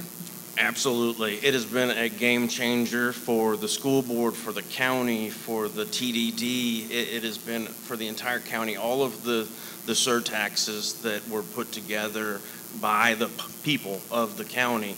It has given us that 20% that we need to take over to Tallahassee when we put our hand out and say, hey, can you fund this? They always, we get what we get a lot more when we bring something to the table. So that extra that isn't going to have to come from the taxpayers and is being funded by the tourists, as mentioned by Drew, is not coming out of your wallet, the citizens of Okaloosa County. And we're getting 10x or 6x back on the money whether it's from Triumph Gulf Coast matching or whether it's from state or federal grant funds. Thank you. Yeah, so as you know, in 2019, we went from 6 to 6.5%. In 2021, from 6.5 to 7%. That's that surtax they're talking about. So the first one was for infrastructure. It was voted in by all you folks in the county, and it expires in 10 years. It's going to sunset, so you get to decide if it comes back into play or not. What I would like to see is that we are making sure over the next 5 years, while that infrastructure surtax is still in play, that we're making sure we do a little shift in making the future decisions and growth to make sure we don't have to use our tax money backwards to fix our problems. I am definitely a proponent for the one that is in play. I think it is making huge leaps and bounds. $93 million has been brought in for infrastructure. There's no way the people of this county could have funded that without it hitting us hard. I'm very thankful for it. They've all made a great point. Tourists are beginning to pay for it, not just ourselves. But let's make sure we're wise moving forward so that in the future we can evaluate it from a good standpoint and not always work backwards. Thank you. Wade? Well, as a Republican, I don't like tax, and I didn't vote for it, but that doesn't mean I don't support it. I've seen where it's went and where it's been spent on, and I can tell you that it looks like there was 23 projects so far that they have outlined to do with the half-cent sales tax. And there was 6 of them in District 3, which was Highway 2. If you've ever been down Highway 2 in the north end of the county, that is quite the disaster. I drive a commercial vehicle from time to time with my business, and trying to pass cars on Highway 2 is very dangerous. The dirt roads, that's a split thing with me. If you've ever lived on a dirt road out in the country, that's a good thing. It's not always need to be paved, but I understand it from the county's aspect of trying to save money for motor graders, maintenance employees running motor graders. And a lot of other things, obviously with the bypass and 85 and so on, Old River Road improvements. So it has went very well for what it was advertised for on the ballot, which was to do infrastructure. And at the end of the day, the county did vote it, and the majority said they wanted it, so we got it. So I support it. Sherry Cox. So I support the half-cent sales tax. I advocated the half-cent sales tax when it was the school board's sales tax, and I advocated this as well. Even as a diehard Republican and your state committee woman for the GOP, I advocated for this because because I have a heart for law enforcement and fire professionals. And I realize, as any hotelier would, and somebody that builds hotels would understand, anybody in tourism, anybody in real estate would understand that we cannot support or continue to support the amount of strain that there is on our law enforcement and our fire departments without a little bit of help with the other budget items. And so that help coming through with the half-cent sales tax made it an absolute go for me. So I fully support it. Thank you. DeCarlo? I most definitely support it. Any relief, any assistance that we can get to help relieve any kind of load that we as citizens of this county have to take on. People come and they enjoy the land, they enjoy the appeal of Okaloosa County, and we want to make sure that in future reference that they continue by paying their share of enjoying this land. It is to make sure we maintain the appeal so that we continue to be viable, we continue to be attractive to anybody who wants to come here. They enjoy the beaches, they enjoy the business. So yes, I really do approve, and I like the fact that we have it. All right, everyone, good answers. Thank you for that. Let's go to Sherry. What areas for growth do you envision for the county? What areas of growth do you envision for the county? So this is not the pretty thing to say, but I'm running on roads and bridges. I want our roads and bridges to look the best possible. I think that they could still use some help. They need a little bit more curb appeal. We need to work a little bit harder on getting a little bit more money clawed back over from Tallahassee to make that happen. Because when people go over the roads and bridges, if there are 12-inch gaps in the bridges and that, then it feels like a rundown destination. And I don't want us to get to that. I feel like we're not quite there yet. Everybody still enjoys coming here, and we enjoy being here. We want our kids to be able to afford to live here, so affordable housing is an issue.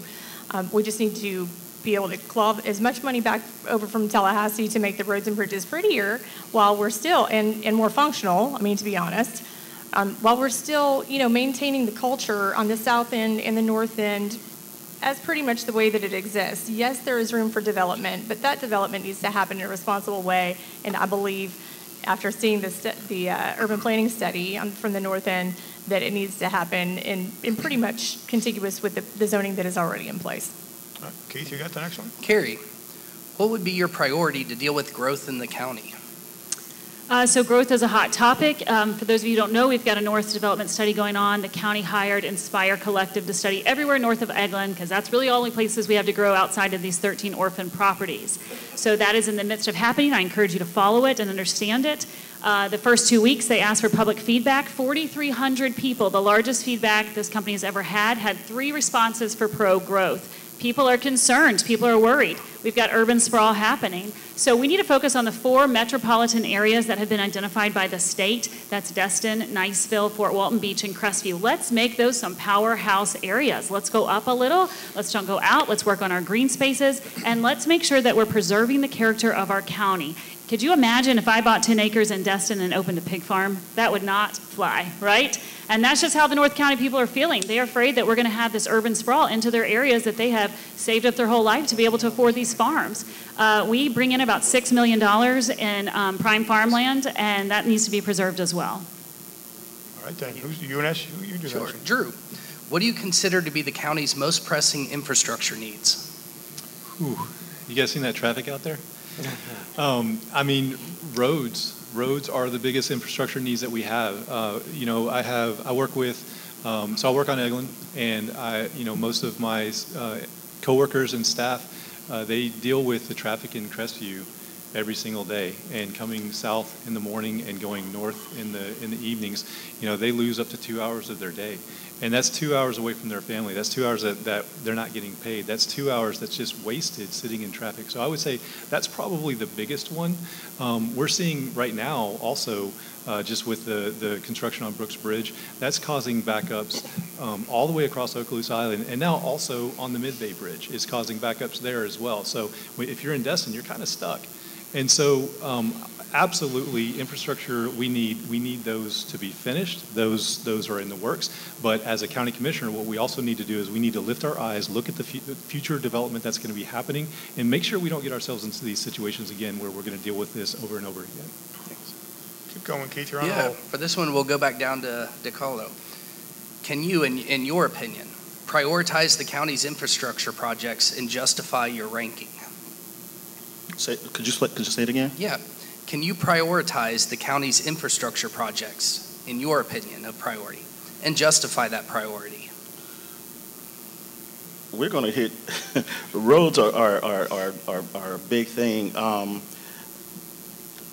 believe water and sewer are definitely high on that listing.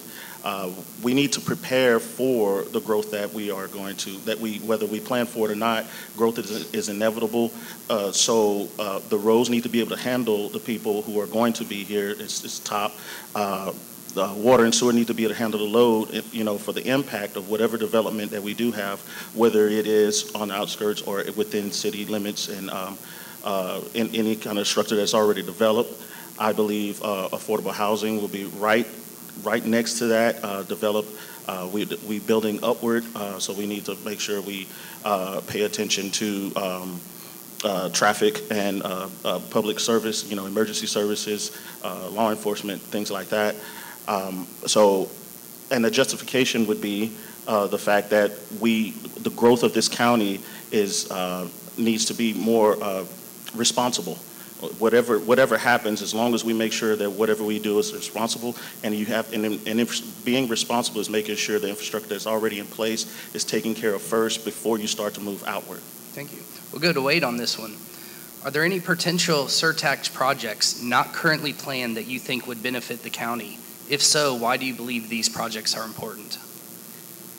Well, the surtax was for the infrastructure, and we are covering the roads, we're covering the other things.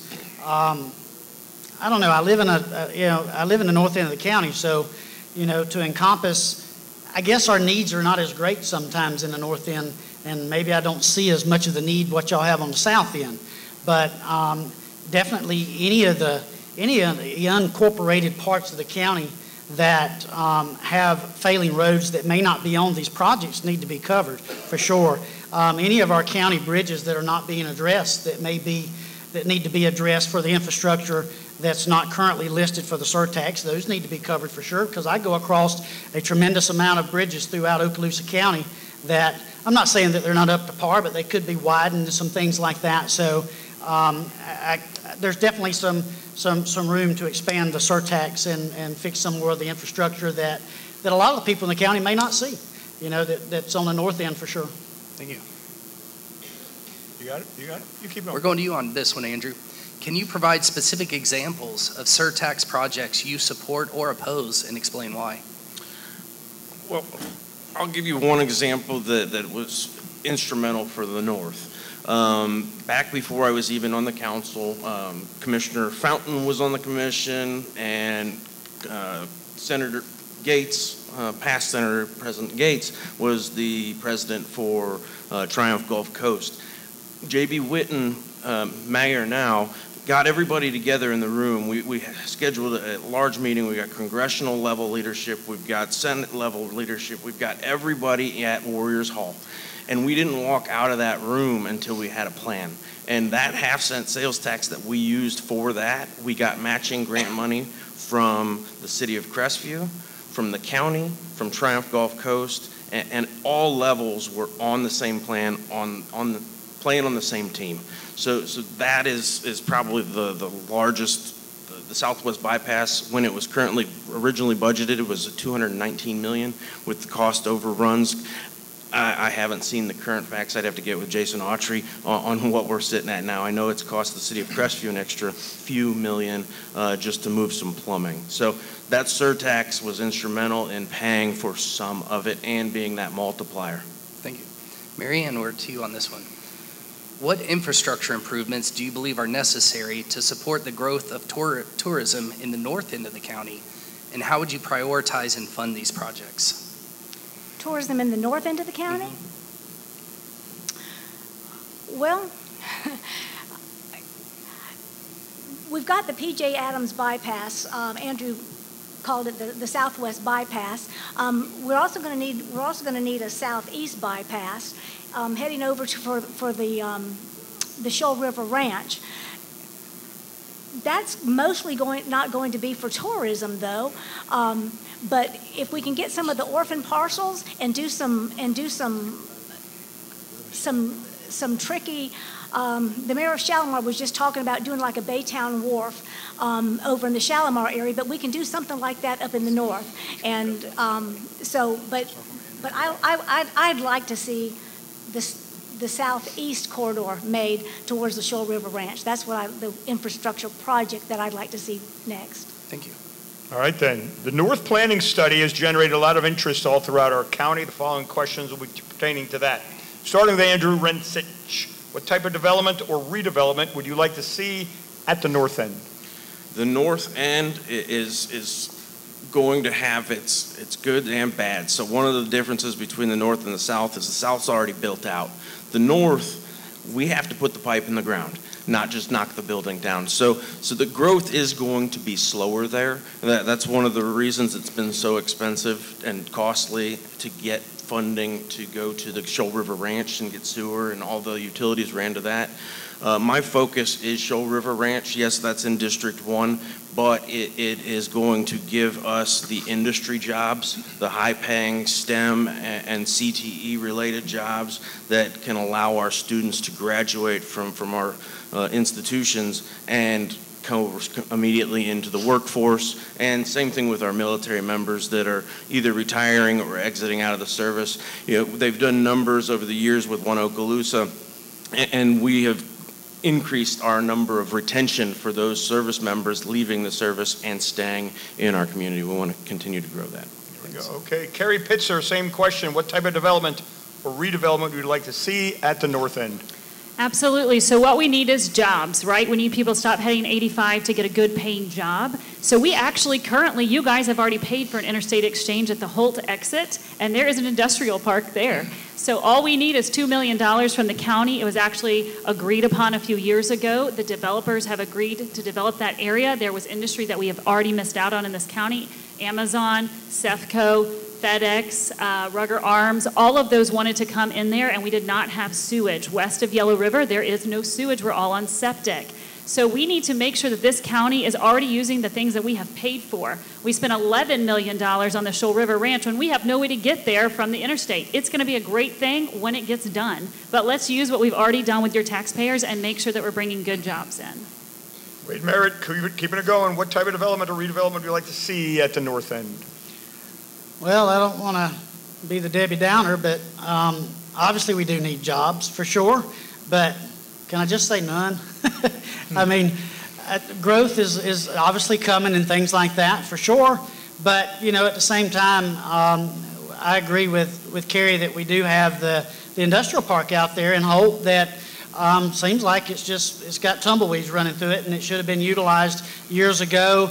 And, you know, it seems like the direction moved over towards the Shoal River Ranch. And I do hope that something comes to the Shoal River Ranch, because I don't know, I thought we was going to get an amusement park one time. I thought we was going to get a car dealership out, or a big Hyundai car plant one time. And, you know, a lot of hopes and dreams have been out there, but it's never come through. So it does look like the county is working towards that now, and I do support that. But we definitely need to be looking at something that we've already invested money in, like Carrie said, with the industrial park out in Holt. But so that's pretty much it for the growth side of that. Sherry Cox, same question. So I'm going to mirror a little bit of what's been said before, but not exactly the same. So what I'd like to see, you know, is the infrastructure increase where we're planning these new developments. Right now, Crestview cannot take any more traffic. I mean, that's the one thing that I hear from every constituent, whether it's north, south, middle, sides, wherever you live in Okaloosa County. What everyone says about Crestview is that they would love to look at real estate there, but they can't stand the drive. So we have the bypass coming, and then there's the Shoal River side. The Shoal River side is a great project. We've got some funding from the governor to help with that. That was perfect, but the infrastructure is just not there yet.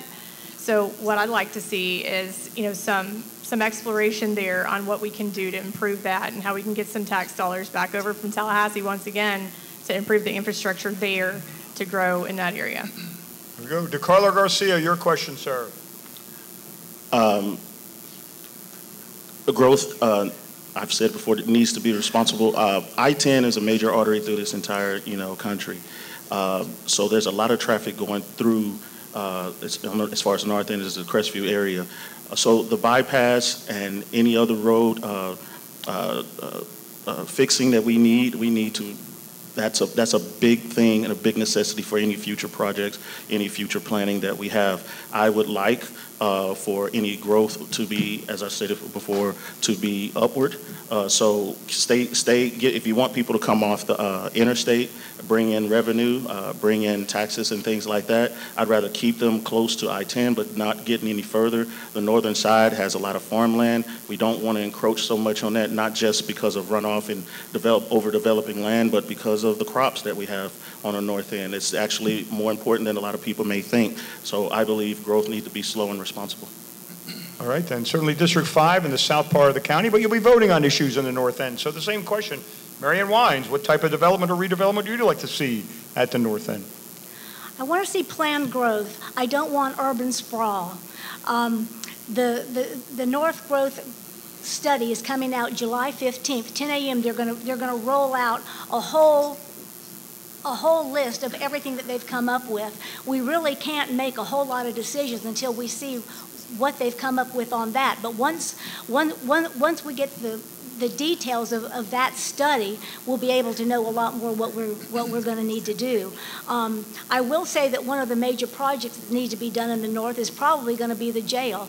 It is sinking into the wetlands. It is overcrowded. It is that we do to the least of thee, you do unto me. We need to do something for the jail. It's not popular. It's not glamorous, but y'all, we need something done with that jail. All right, Drew Palmer, though, back to that original question, what type of development or redevelopment would you like to see at the north end?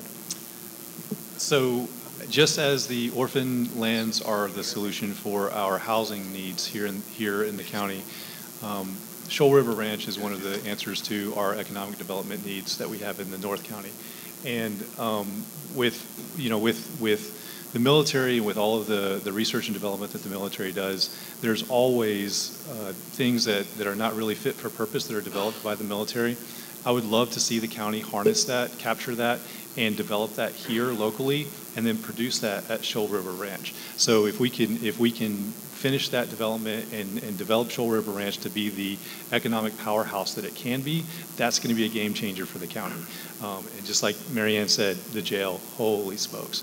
If you guys haven't seen it, it is just, I can't believe that that's what we're dealing with, but that's something that's absolutely going to be necessary. It's not going to be popular. It's going to be very expensive, but holy smokes, we cannot treat people that way. The jail is extremely, extremely important. There we go. Keith Woods, next category. Yeah, next topic will be on tourism, and we'll ask the same question of each of you. We'll start down there with you, DeCarlo. How would you address concerns from residents who may be apprehensive about the impact of increased tourism on their communities, such as traffic, congestion, environmental, and changes to the local way of life? On the south end, tourism is the major, I think one of the major breadwinners, beach life and everything. People are very attracted to the Gulf Coast. Okaloosa County is included in that. That is one of the things of that it is the nature of this area. People are going to seek it out. People are going to be here. As long as we make sure that the roads are adequate to handle the traffic, which we are doing, and we need to make sure we keep and maintain such things, that is good. As far as the north end, as I just stated, I-10 is a major artery, so the traffic is going to come through. That's one of the reasons why I really want to focus on development in the inner city, keep them in there. Basically, get off the exit, shop, and go. As long as they're not having to travel through most of the county, we can benefit from bolstering up our infrastructure and making sure that whenever any passersby come through to Okaloosa County, that they can enjoy it, and when they go home, they always have something to come back to. Thank you. Sherry, and if anybody needs me to repeat the question, just let me know. Same question? Mm-hmm. Okay. Can you repeat it? Yeah, absolutely. How would you address concerns from residents who may be apprehensive about the impact of increased tourism on their communities, such as traffic, congestion, environmental, and changes to the local way of life? Right. So I've built hotels for most of my life. I think this will be my 25th year owning my real estate development consulting and political consulting firm. So I've heard this question time and again from citizens, and the answer is this: we have got to improve the infrastructure. It's got to get better. These arteries going into and out of Crestview.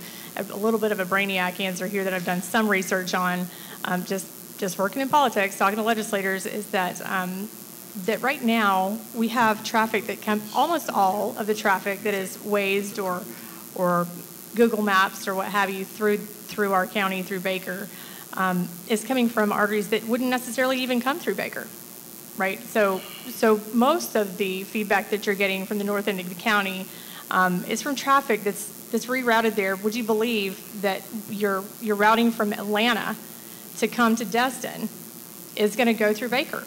even though that's not the normal route. That's not the normal artery to come through there. So if you talk to the legislators, there is a process of, us working with them to be able to get those DOT plans diverted so that we can split it off. It's not any better for their citizens than it is for ours. Thank you. And it'll give us a chance to catch up on that infrastructure in the meantime. Wade?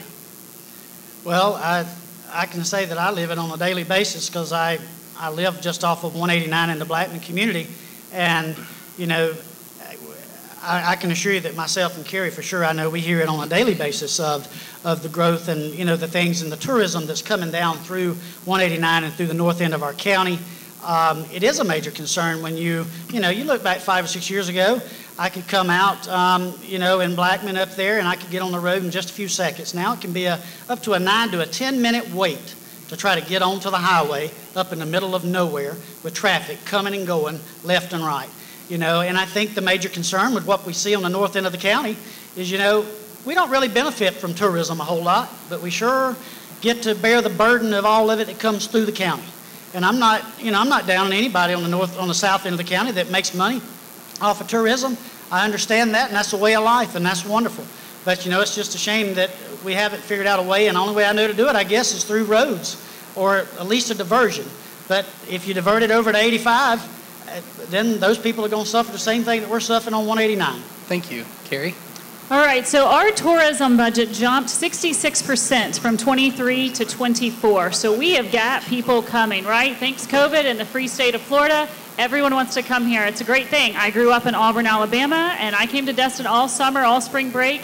It's changed a lot. So I also think that we live in a diverse county. As you hear the people in the north end up here talking about the traffic that comes down 189 through Highway 4 on that 2-lane road, it's very dangerous. We have a lot of wrecks. A lot of wrecks. And then you talk to the people in the South County where I work. I have an event design firm, and I work on all of the big resorts along the coast. And, it's a good thing there. But for the locals, it's, again, 2 hours for me to get from one side of the county to the other. So I think what we need to do is we need to get some citizen feedback here on how we're spending these tourism dollars. Let's get creative. In the North County, why don't we get a great amphitheater? A lot of places like Foley have these big amphitheaters, not in the heart of tourism, but it pulls people out of the tightness of it during the evenings and kind of diversifies where you're going to be eating and what you're going to be doing, and that's not going to impact our character. So I would like to get some groups together, get citizen feedback in your area. What part of tourism is impacting you positively and negatively? And then let's hear what they have to say. Thank you. Andrew? The north and south tourism are completely different. So let's take roads out of it because we know infrastructure and roads is a major problem within the entire county. In the north, the expansion of the bed tax is going to be great because now we have some funds. We're trying, at least the city of Crestview, our focus is ecotourism, sports tourism. The citizens there want a sports complex, and we're trying to figure out how to fund and put together a sports complex. On the south end, yes, it's very packed, but working with the TDD and their staff, one of the biggest focuses, instead of multiplying the number of tourists, is focusing on the spend. And the spend means that the tourists coming actually, instead of spending, say, $500 or $1,000, they spend $1,500. So that is, we can reduce our actual tourists coming and hope to try and steer towards a higher spend. Drew? Can you repeat the question? Sure. How would you address concerns from residents who may be apprehensive about the impact of increased tourism on their communities, such as traffic, congestion, environmental, and changes to the local way of life? Okay, and so we're not talking just North County. That's what I wanted to make sure that I understood. But yeah, it is a real concern. It's a concern that I deal with every day, and as tourism has grown, it's something that we see the impact of. And like I said in sort of my opening statement was that we've seen the character of tourism change over the past several years, and Andrew hit exactly on what I'm talking about. We would rather have 10% fewer tourists who spend 10% more money that are going to not hurt the tourist businesses, but they're going to increase the quality of the tourism that we have. And so that's one thing that I think is really going to be necessary that we do, is we make sure that we focus our tourism development dollars on advertising in the places that are going to bring in the families that do the bigger spending and things like that. I love the idea of using tourism dollars to bed tax dollars to develop sports complexes and things like that for the north end of the county as well. The north end of the county is absolutely beautiful, and ecotourism is a great draw, and it's a great way to take advantage of, to without changing what it looks like. It's a great way to take advantage of the beauty that we do have on the north end of the county without such a heavy impact. So things like that. Thank you. Mary Ann? Well, I live in Destin and I work in Destin, so I am mired in tourism. But I can tell you, sometimes the best thing about something is the worst thing about something. I can remember in 2010 when the oil spill hit and we had no traffic. And it was great for about 3 days, but then we realized, uh-oh, y'all, we're in trouble. Then in 2020, we had COVID, and the traffic went away again. And it was great for about a week, but then we started worrying about, well, dadgummit. And don't forget that these tourism, those tax dollars, that's where most of the money comes in to fund this county. It comes right out of Destin. So, when people fuss about, the traffic and the this and the that, and a lot of my friends have moved up north. My daughter moved up to Laurel Hills, got 29 acres up there, and she loves it. But, if you make your living from tourism, and if you're used to the tourism, of course, I've been here since 1960, so I've seen a lot of changes. I love it. We can deal with it, y'all. It's worth it. Here we go. All right, folks. This is going to be the last question. We're going to start with Mary Ann, work our way all the way down, then we're going to have your 2-minute close. Starting with Mary Ann, question is, what is your perspective on the need for a new jail, and how would you propose funding for a new jail? And feel free, if you don't need to use your full minute, don't take the full minute.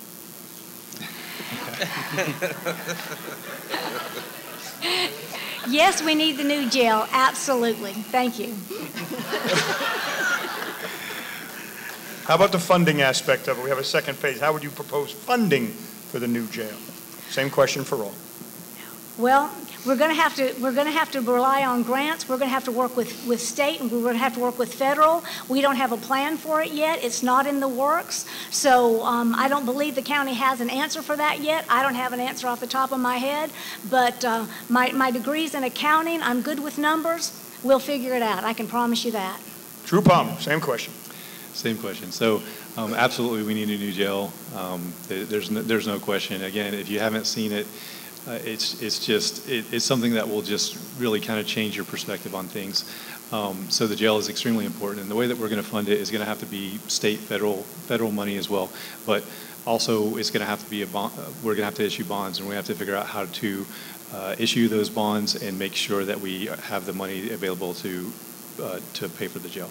There we go. Andrew Rensich. Yes, we are going to need a jail, and we are going to need it sooner than later. The conditions are I'll say deplorable, but they are. The county does what it can, and the staff and do what they can with what they have. But at the end of the day, if the Department of Corrections comes in, we're going to be fined. It's going to cost us a lot more if we don't start getting ahead of the power curve on it. It's going to take state, local, federal bonds, and possibly even working with the federal corrections in order to get some kind of, it costs us an average of $20 a day for inmates, and the feds are paying $120 a day. So there may be a way to get some paid for. Gary Pitzer.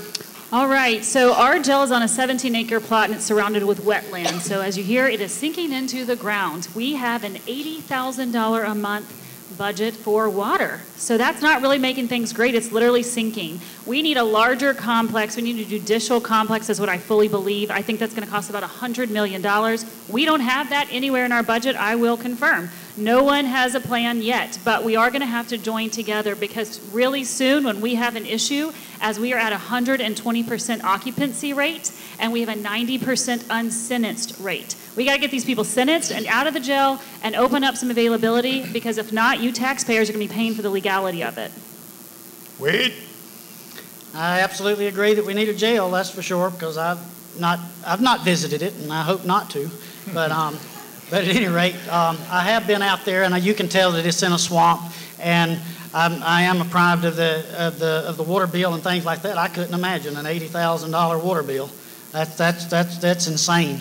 But at any rate, and as far as the funding of it, I agree with Andrew that it's going to have to be very complex in how we get that money, because obviously the county doesn't have it. So we're going to have to beg and borrow, and we may have to tax somebody, I don't know, to get it. But it's a necessity that we got to have. Sherry Cox. So my answer is going to be a little different than this, because I do sort of have an idea about this. And ever since a good friend of mine, Nolan Weeks, took over at that jail, I've been sort of spinning this up a little bit. Not too long ago, our county had the conundrum of funding additional law enforcement based on our tourism levels through the tourist development tax. And that eventually was passed through the legislature, so that was a legal ask on that penny of the tourism dollars. My intention is to talk with those legislators with whom I already have very solid relationships for a lifelong of having been over there in Tallahassee, to get the jail included in those tourism dollars that are being taxed for increased tourism and the additional burden that our tourists create on our jails and our law enforcement. Carlo. Yeah, we definitely need a new jail, but not just something replaced, but also something that is better and bigger. And with that comes a price tag that is very hard to reach, not only just for the location, but from engineering, equipment, personnel, materials used. I had a talk with Chief Meeks, and the comma got a little too large for the stomach when you think about it, and it's not something you can pay for piece by piece. It's something you have to buy in bulk with as far as materials and things. So the processing and the planning is going to be something that's slow and methodical. Whenever it does come together and it gets started, that is definitely going to have to be something that is going to be responsible in spending, because there's no coming back. There's a lot of steel and there's a lot of concrete to be putting down. There we go. Okay, folks. I want to share before we get to the 2-minute close that you'll each get. Paul Lux came and wants to remind everyone that we elect the Board of County Commissioners at large, and all voters will be voting on all 3 Board of County Commissioner seats. So again, there's districts geographically, but we will all vote for all open seats. So is that good, Paul? Very good. Thank you, sir. Keith Wood, who's starting on their close? We'll start down here with Mary Ann, 2 minutes to close. The current population of Okaloosa County hovers around 217,000, but we have an additional 7.8 million visitors last year. Tourism is vital to our economy, but also brings challenges. Balancing tourism with quality of life for residents is crucial. As our population grows, so does the strain on roads, bridges, and public services. Infrastructure and transportation are at the top of my radar. I'm excited to lend my real estate expertise to the affordable housing crisis, especially with the possibility of Eglins orphan parcels coming into play. I have ideas to keep it sustainable, attractive, and safe. With the ever-increasing threat of criminals crossing our open borders, public safety is more important now than ever. I will ensure that Sheriff Aiden has the resources to keep our families safe. Inflation is hurting us. Minimum wage increases have compounded the problem, and Okaloosa County has close to 1,000 employees. Yet it's important that we keep our taxes low. We'll need to keep a tight hand on the reins while meeting our needs. Economic development is fundamental, and balancing growth while maintaining the county's charm is a delicate act. We need to listen to the people. Long waiting lists and non-availability of child care providers is forcing unemployment on parents who want and need to work. We can help with that. Military community support is imperative. I will nurture those relationships. I'm the candidate with county auditing experience who has a long history of local leadership, proving my ability to get things accomplished, who has run multiple successful businesses for over 30 years with a reputation for integrity, who has always been out there listening, learning, and caring, which makes me, I think, the most qualified candidate. I will be here for you just as I've been here my entire life to make the informed decisions that are in the best interest of all of Okaloosa County. I'd be honored if you vote for Mary Ann Wines on August 20th. Thanks. DeCarlo, we'll go down to you. 2 minutes to close. You caught me off guard with that one. You too. Well, I will reiterate. My name is DeCarlo Garcia. No, I am not necessarily a politician, so I am very much well aware that I may not know all of the answers immediately, but I guarantee you that I love to learn, I love to share all of the information that I have learned. I want to represent those who feel like they have not been heard, and I want the County Commission, Board of Commission to reflect our community and our county in a better sense of need, necessity, and perspective. On August 20th, vote me, DeCarlo Garcia, County Commissioner for District 1. Thank you. Drew, 2 minutes to close. Oh, me? Wow, you caught me off guard too. Wow. They're doing it on purpose. Oh, man, it's tricky.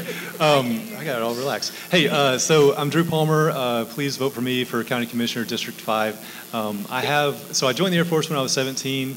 I'm not from here, but I did get here as quickly as I could. And I love it here. This is my home. This is where I've raised my kids, and this is our home. And I've been in public service behind the scenes for a very long time, and I want to continue that service. So the things that I bring to the table, I'm a senior leader in a large defense contractor, and there has never been, even though it's 70% of our local economy, there has never been somebody who's working in the defense industry who's on the Board of County Commissioners, and that just shocked me. And so I think I bring that to the table. I also, I've had hundreds of employees and managed billions of dollars worth of budget. The $650 million budget that the county deals with and the 1,000 employees, that's a lot. But I have experience that is very similar to that. I run a very large, complex organization. I've had to make decisions as a member of a board. I understand how this works. And I think that I bring a lot to the table as far as that's concerned. I have the relationships because of my service behind the scenes. I have relationships at the federal and state and local level within politics. And I have the ability to get things done. And so I ask that you vote for me on August 20th, and I will do my best to serve you as well as I can. Thank you. Sherry Cox. Hi, I'm Sherry Cox. I am a lifetime local of Okaloosa County. That may not mean anything to the average listener, but what it means to me is being fully vested and saturated in public service, in public works, in our law enforcement, our military, in our firefighters, in our educators, everything that makes Okaloosa County culture what it is, whether it's the beaches or the farms, whether it's the military or law enforcement, our educators, whoever it is. I've been fighting for you as your state committee woman, as your vice chairman for the Republican Party. I've been there in Tallahassee forging those relationships so that we can make the ask. And when it's not my ask to make, I pave the way so that our sheriff can make the ask or our county commissioners can make the ask.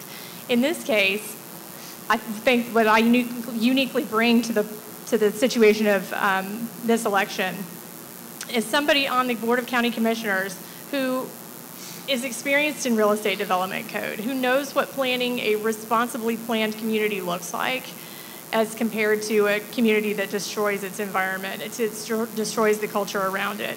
We don't want somebody to come in and take Okaloosa for granted. We don't want somebody outside of this county to come in and tell us that it needs to be developed at this many units per acre, when what we have is working as long as we work together. So that's what I'm here for. I'm here for you. I'm here for your vote. Vote for Sherry Cox, District 3. Thank you. Andrew, we're coming back to you.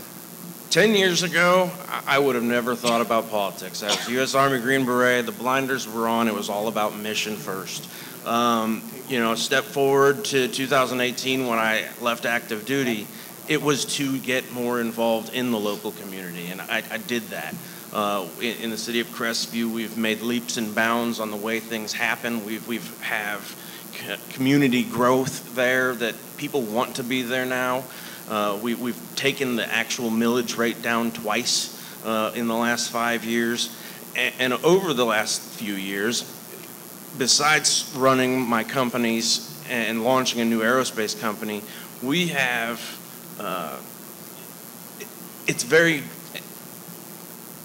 when you get to learn about something like One Hopeful Place or Children in Crisis or all these organizations, that is why I'm doing it now. The community, there's so many things in the community that are happening from other nonprofits. And we will say that I truly enjoy learning about all of those things happening. And it makes my kids better, it makes my family better, and that's why I want to continue in this position, to be at the table and learn about those type of organizations and be part of it. So August 20th, vote Andrew Rensage, District 3. Thank you. Wade, 2 minutes to close us. Yes, sir. I can't hear you, I'm sorry. Well, as you can tell, I'm definitely not a politician, and I don't speak like one. And, you know, sometimes that can be a good thing. Diversity is something that makes our country unique, and I believe it would make the Board of County Commissioners unique. I am an everyday, hardworking, tax-paying citizen.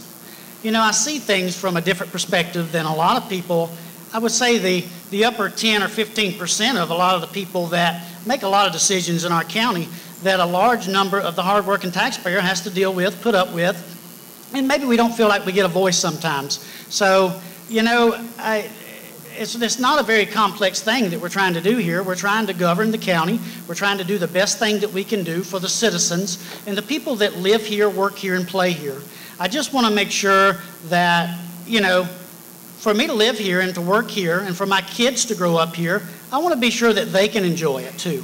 You know, I understand that people come down here all the time with tourism and things like that, but you know, sometimes Okaloosa needs to come first, and that is the citizens and the hard tax-paying citizens.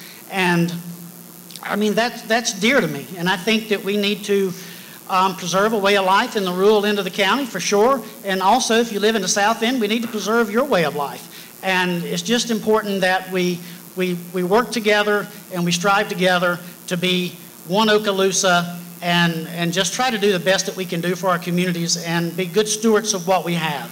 So again, I would appreciate your vote come August the 20th and try to elect me to be your next Okaloosa County Commissioner for District 3. Thank you. Thank you. Carrie. Thank you. I appreciate the time to speak tonight and get to meet you guys. If you haven't been to meet me personally, I would love to meet you one-on-one or come to your organizations or your groups and speak to you as well. I am requesting the honor of your vote on August 20th for District 3 because I think we need some change. This is a big year in politics on many levels. As we all know, we're going to be running out here to see the presidential election.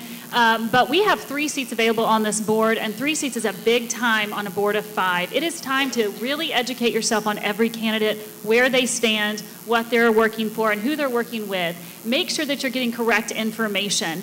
Sometimes it's easy for us up here, as we're asking questions, to maybe spit out some silly things. We actually get 70% of our income in this county from the military. Eglin supports us, we got to support them, but that doesn't mean that the taxpayers that chose to live here have to be impacted on the whole. Our land development code is a mess, and that's why we're seeing this urban sprawl and this crazy growth. We have to handle our comp plan, and that is what we as commissioners are tasked to do. And so I really hope that you will research every candidate, ask us good questions, and challenge us on many levels so that we can serve you, the people, be the voice of the people, help us carry Okaloosa forward. I hope to have your vote on August 20th. Carrie Pitzer, District 3. All right then, my friends. So thank you to the 7 candidates that are here, the 2 that are not here. I want to thank all 9 people for running and helping to help our community out. Today, if you'll do me a favor, candidates, take your bottle of water, take your nameplate, and put it on your breakfast table in the morning so you know where you're sitting. We're taking a 2-minute break. Sheriffs, 3 people, come on up. 2 minutes. We should be back. Hey, everybody, welcome back. Welcome back. We're honored that you're all here. Our third phase tonight, of course, is our Sheriff's Department. I've just reminded each of them we do have the 1-minute time straight ahead. And we're at 7:30. I think we did good on that last one. I think we did good. We had a lot of people there. Did we do good? We did, right? I mean, it was good pacing, so we'll do the same thing here. So here we go.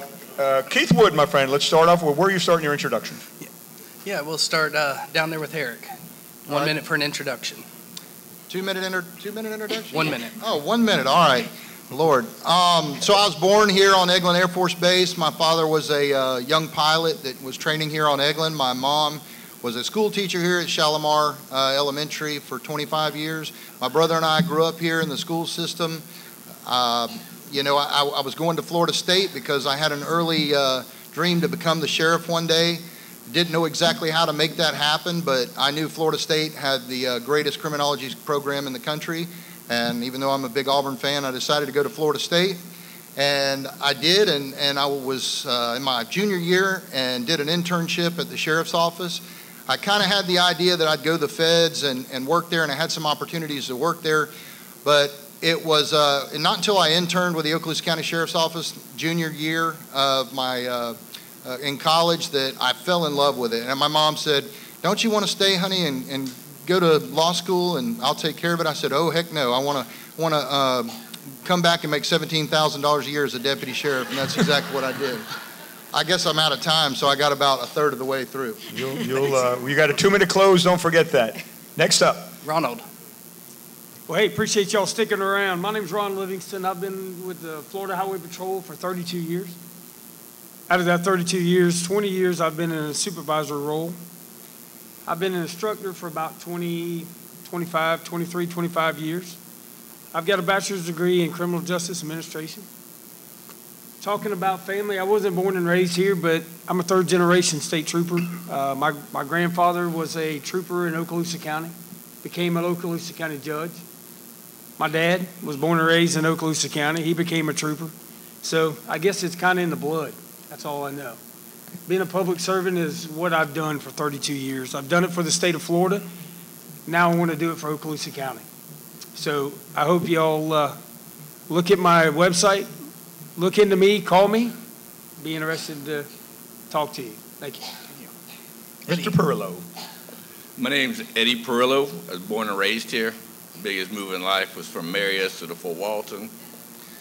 My family owned the first restaurant here in town, owned and operated it till a couple years ago. Got a lovely wife, 2 amazing boys. I graduated Fort Walton Beach High School,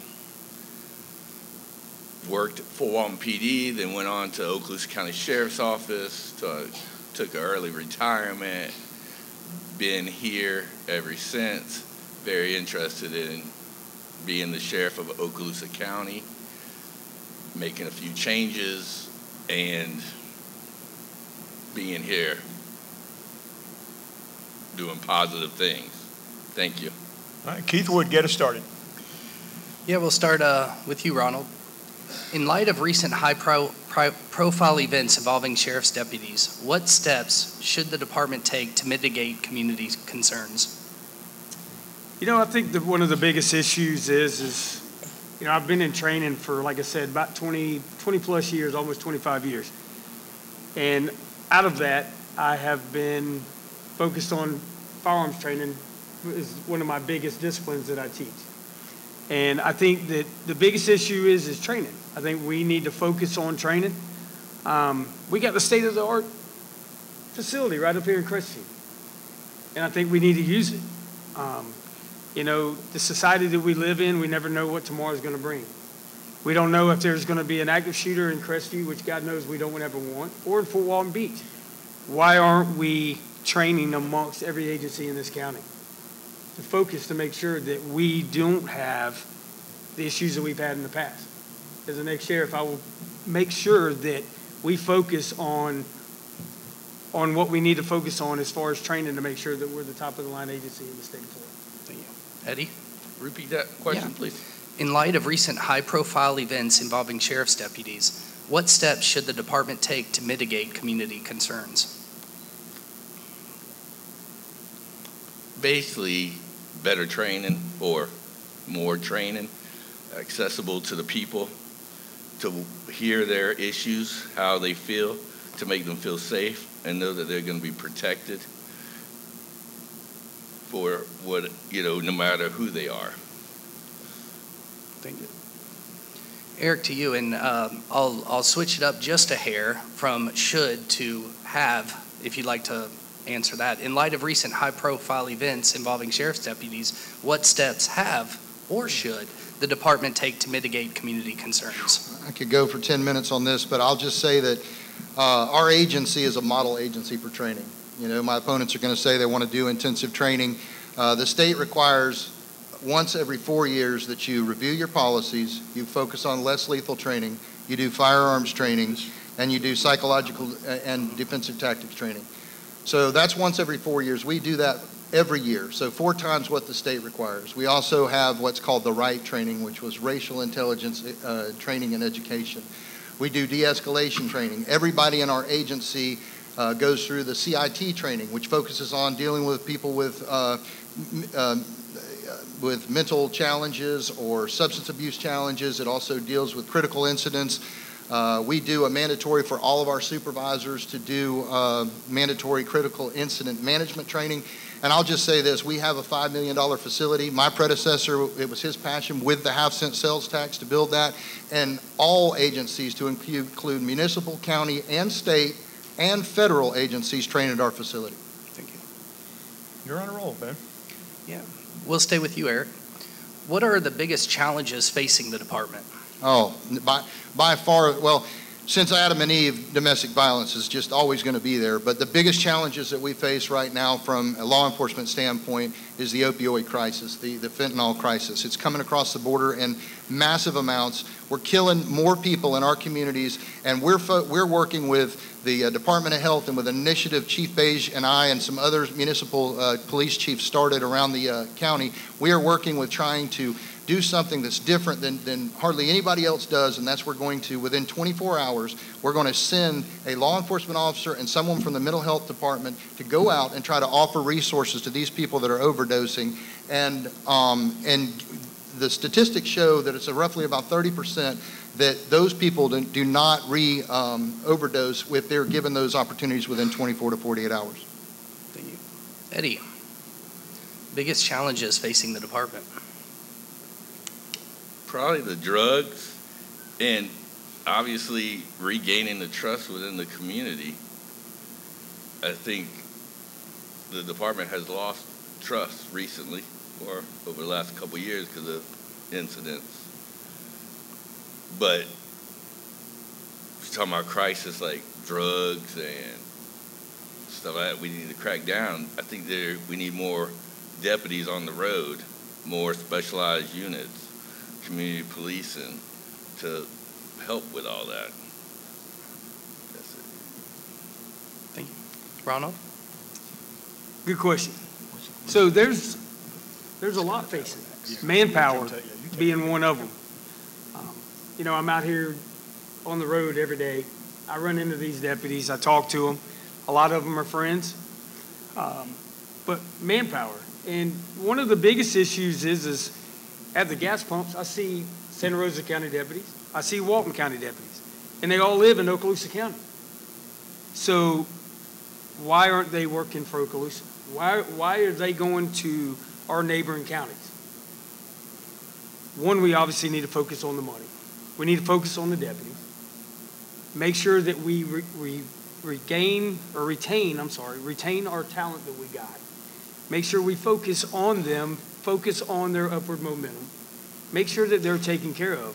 And if there's an investigation that's done, make sure it's done thoroughly.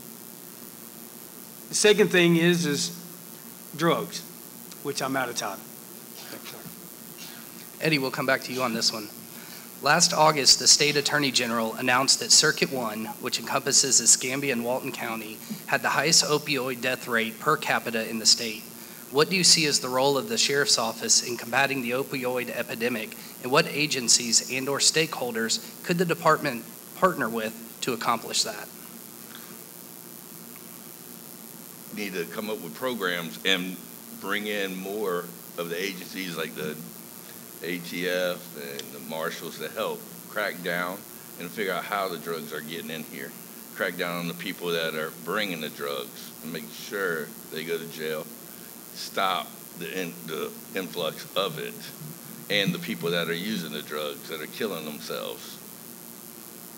Help them get off of it or come up with programs. Thank you. Eric? Me? Yes, sir. What's the question, sir? Same one? Yeah. Well, I kind of answered that before. We're working with Chief Beige and all the municipalities and the health department. We've already put that initiative together. We're already working on it actively, and so it's going to be rolling out here real soon. And so I'm grateful for the chief and the other chiefs that agreed to do this. And it's an incredible thing that I'm anxious to see the numbers.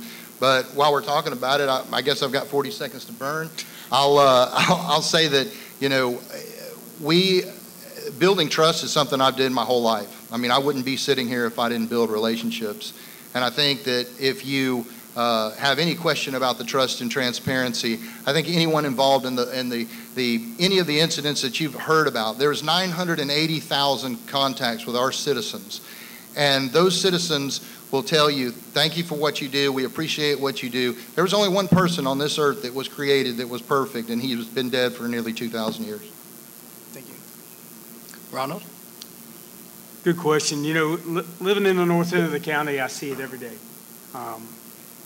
Just spoke to a gentleman the other day that lost his daughter about a month ago from fentanyl.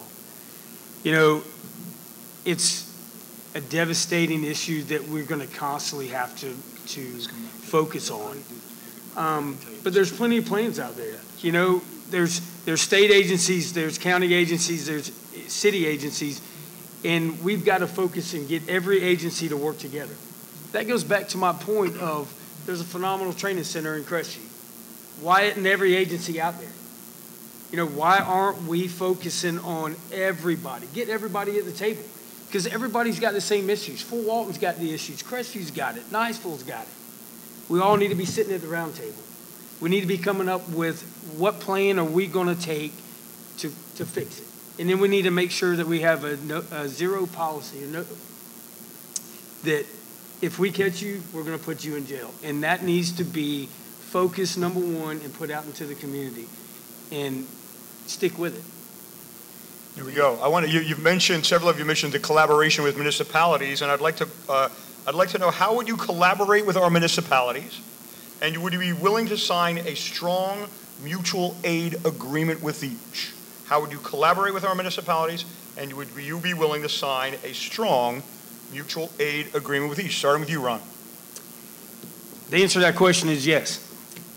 It takes everybody to make us successful.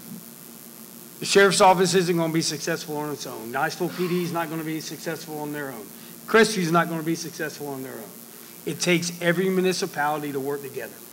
So to answer your question, yes, I would have no issues doing an MOU with each one. I want them all. I want everybody to be on the same playing field. I want everybody to be together. So, you know, annually, let's sit down, not even annually, quarterly, every agency sit down together and help each other. That's how only way we're going to be successful. The problem lies of it is, and this is what I hear over and over and over again, and I don't have much time. What I hear over and over again is well, we don't want to play with this agency because we're afraid this agency is going to steal our officers from this agency. Listen, at the end of the day, if every municipality does what they have to do to help keep the salaries high for that agency, then we shouldn't have that issue. But we shouldn't be. All right. Eric Aid, any question? How would you collaborate with our municipalities, and would you be willing to sign a strong mutual aid agreement? That's something we already do. We sign mutual aid agreements with every we have 9 municipalities in this county. Some we offer and contract for law enforcement services, while others we sign a mutual aid agreement. We work very well with our municipalities from Crestview, Valpy, Niceville, and we've never had an issue with that. And so certainly I've signed them. My predecessor signed them. We work very well with them. I'll also say, because I got some time to say it, is our violent crime has been reduced by 26%. That's something that needs to be not fall short on the public here. You talk about people, why they're not living here. Why they're not living here, I don't know where these deputies that are living in other counties that are living here are, but our deputies can't afford to live in this county. You already heard everything from the county commissioners talking about workforce housing. We have got to fix that because we have deputies living in Milton, Defuniak, Alabama, and making that commute, and it's terrible. So we have to do something about workforce housing. Eddie Perillo, back to the original question, sir. How would you collaborate with our municipalities, and would you be willing to sign a strong mutual aid agreement? Absolutely. Everybody works together to get the same job done. Just because you work at a different department, you're in law enforcement, you want the same job done. Everybody works together as a team. You get more done. All right, then. Keith Wood. Yeah, we'll start down there with you, Eric. How does Okaloosa County Sheriff's Department stay competitive in hiring in this area? Simple. Pay and benefits. We have the best insurance. Thanks to our county commission to supporting our funding for our law enforcement, we have the most competitive wage. We have the lowest vacancy rate. The state of Florida has an average of 7% vacancy rate. We have a 4% vacancy rate. I could go on and on with our numbers, but it's because we offer a competitive wage, and even that precludes them and prohibits them from being able to live in our county. But they still want to work here, so they make that commute. But that's the biggest thing. We offer the best equipment, best training, and we have a state-of-the-art facility. Otherwise, state agencies wouldn't train at our facility. And so we have the best training. We have 190 years of training alone in our training department. We have 274 years of law enforcement experience in our training division. So we go through accreditation every 3 years. They go through our use of force policies. We met all 10 mandatory standards and 22 of those recommended standards. We hit all of them, and we'll be up for reaccreditation next year. Thank you. Ronald? Good question. There's several ways.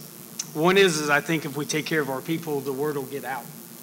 That this is a great agency to come to work for one. Two is obviously we need to work on the pay.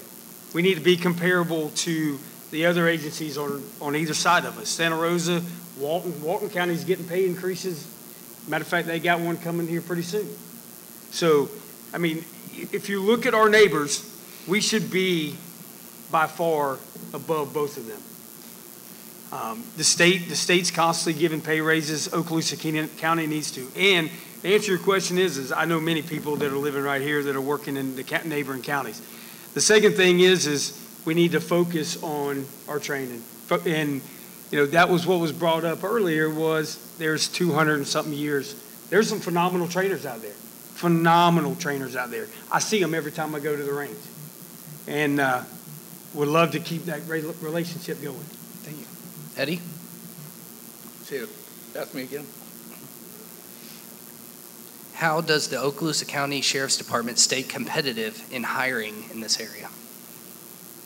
Obviously, the pay, the work environment's good, but people tend to keep leaving for some reason.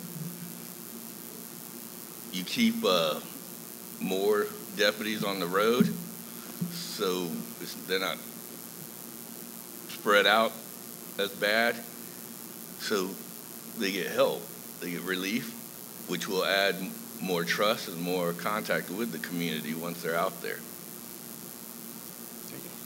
Want to do that one? All right. So this is for everyone. Besides the opioid epidemic, what are the most pressing public safety concerns in our county, and how would you address them? And who are you working with to collaborate on potential solutions? Melissa, who's going first? Ron, please. All right. Ron, please. Say me? Yes. Okay. I couldn't hear you. So I think we got several issues in the county. Obviously, traffic is one of the biggest issues, and you know, I think it's going to be a conglomeration of every agency, you know, in the county.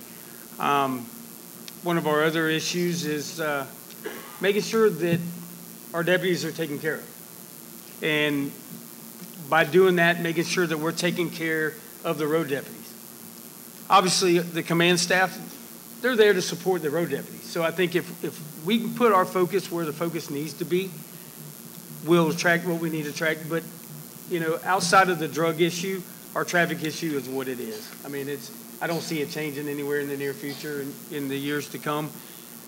But that's where I believe our main focus needs to be, is where the rubber meets the road, where the deputies are out there doing the job day in, day out. Who's next? Eddie? Eddie, please. Eddie, same question, my friend. Besides the opioid epidemic, what are the most pressing public safety concerns in our county? How would you address them? And who are you working with to collaborate on potential solutions? I think a pressing issue is regaining the trust of the community, where they feel safe to come up to the deputies and speak to them. And the deputies learn to listen to them and listen to their concerns. But if the citizens feel like they can approach the deputy and express their concerns about situations in their neighborhood, it protects the deputy because they know about stuff, and it protects the neighborhood and the citizens. Eric Hayden, same question, sir. Well, the moral fabric in our society is broken. So, I mean, the first thing we need to do is it starts in the home. We need to be able to teach respect. We need to teach our children better, because what we're seeing is a non-value of human life out there. And so we have seen but with the technology that we've brought, we've been able to see a reduction in violent crime. Again, I think it's important to note that we've dropped our violent crime from 4,005 in 2022 to 2,808, which is a 26% drop in crime. And if you consider the crime that we had in 2020, before I took office that year, we are actually at 35% drop in violent crime. But we have to do better with working with. We have other issues besides the opioid epidemic. To answer your question, we have mental health challenges out there. We're a society of veterans that have been out there fighting downrange for our freedoms. Some of them have come back. The VA does a great job, but we still have PTSD within our community, and we've got to get help with the mental health challenges. And we have problems with homelessness, and we're working with One Hopeful Place, and with the mental health, we've got one of our majors sits on the board for Bridgeway, so I'm out of time. Thank you. Keith Wood. Eddie, with the signing of the unauthorized public camping, public sleeping law, what are the potential implications for the Sheriff's Department in enforcing this law? Well, if they're on public property, then it's up to they can enforce it. Or private property, that you can't just camp wherever you want. So there has to be like procedures or help, like Salvation Army, utilize stuff like that to help these people get off the streets. Thank you. Ronald? I think so. Well, the governor just passed a law here that goes in effect, July 1 for the swatting. So, I mean, that's going to help out quite a bit, because up in the north end of the county, we have several issues where people are living on private property. They're up underneath the overpass at the interstate at 85 and I-10. So, we have several places throughout the county that are homeless shelters, but they need help. They need tremendous help. They need monetary help. And, we have a lot of veterans here that are homeless that we need to try to get them placement. They've done what, they've gone out there and protected our country. They gave us the freedom that we've got. So we need to be out there helping them and doing the best that we can do for them. So I'll do anything to help any homeless shelter, raise money, whatever awareness we need to do to find these people a good place to live. Eric? Can you say the question is, what is it? Yep. With the signing of the unauthorized public camping, public sleeping law, what are the potential implications for the Sheriff's Department in enforcing this law? What's interesting about our area is we're so bifurcated with Eglin. We have concurrent jurisdiction, exclusionary jurisdiction, proprietary jurisdictions, whether you're on Hurlburt, whether you're on Eglin, whether you're on the range, whether you're on Eglin, Maine. All these things are different depending on where you're at. And to be homeless in and of itself is not a crime. And some people choose to be homeless. So we've worked with One Hopeful Place. It's actually a city-owned property, correct, over there in the mainly unincorporated area. We work with them. In addition to that, we've had to work with Hurlburt and Eglin and the Eglin security forces, because they can only do so much with citizens that are trespassing, and they have really a tough time getting that prosecuted through their magistrate. So we're working with them on procedures and processes to be able to, when people are sleeping on Eglin property, what we can do. Of course, the private property, anybody knows if you're trespassing on private property, we can take action.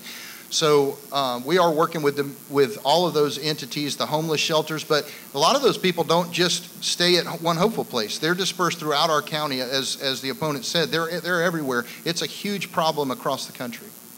No doubt, my friends. What is this is for starting with Eddie, I guess, right, Melissa? Yeah. What is your plan for ensuring that the SRO program is staffed with highly qualified and dedicated officers, and how would you address any recruitment or retention challenges?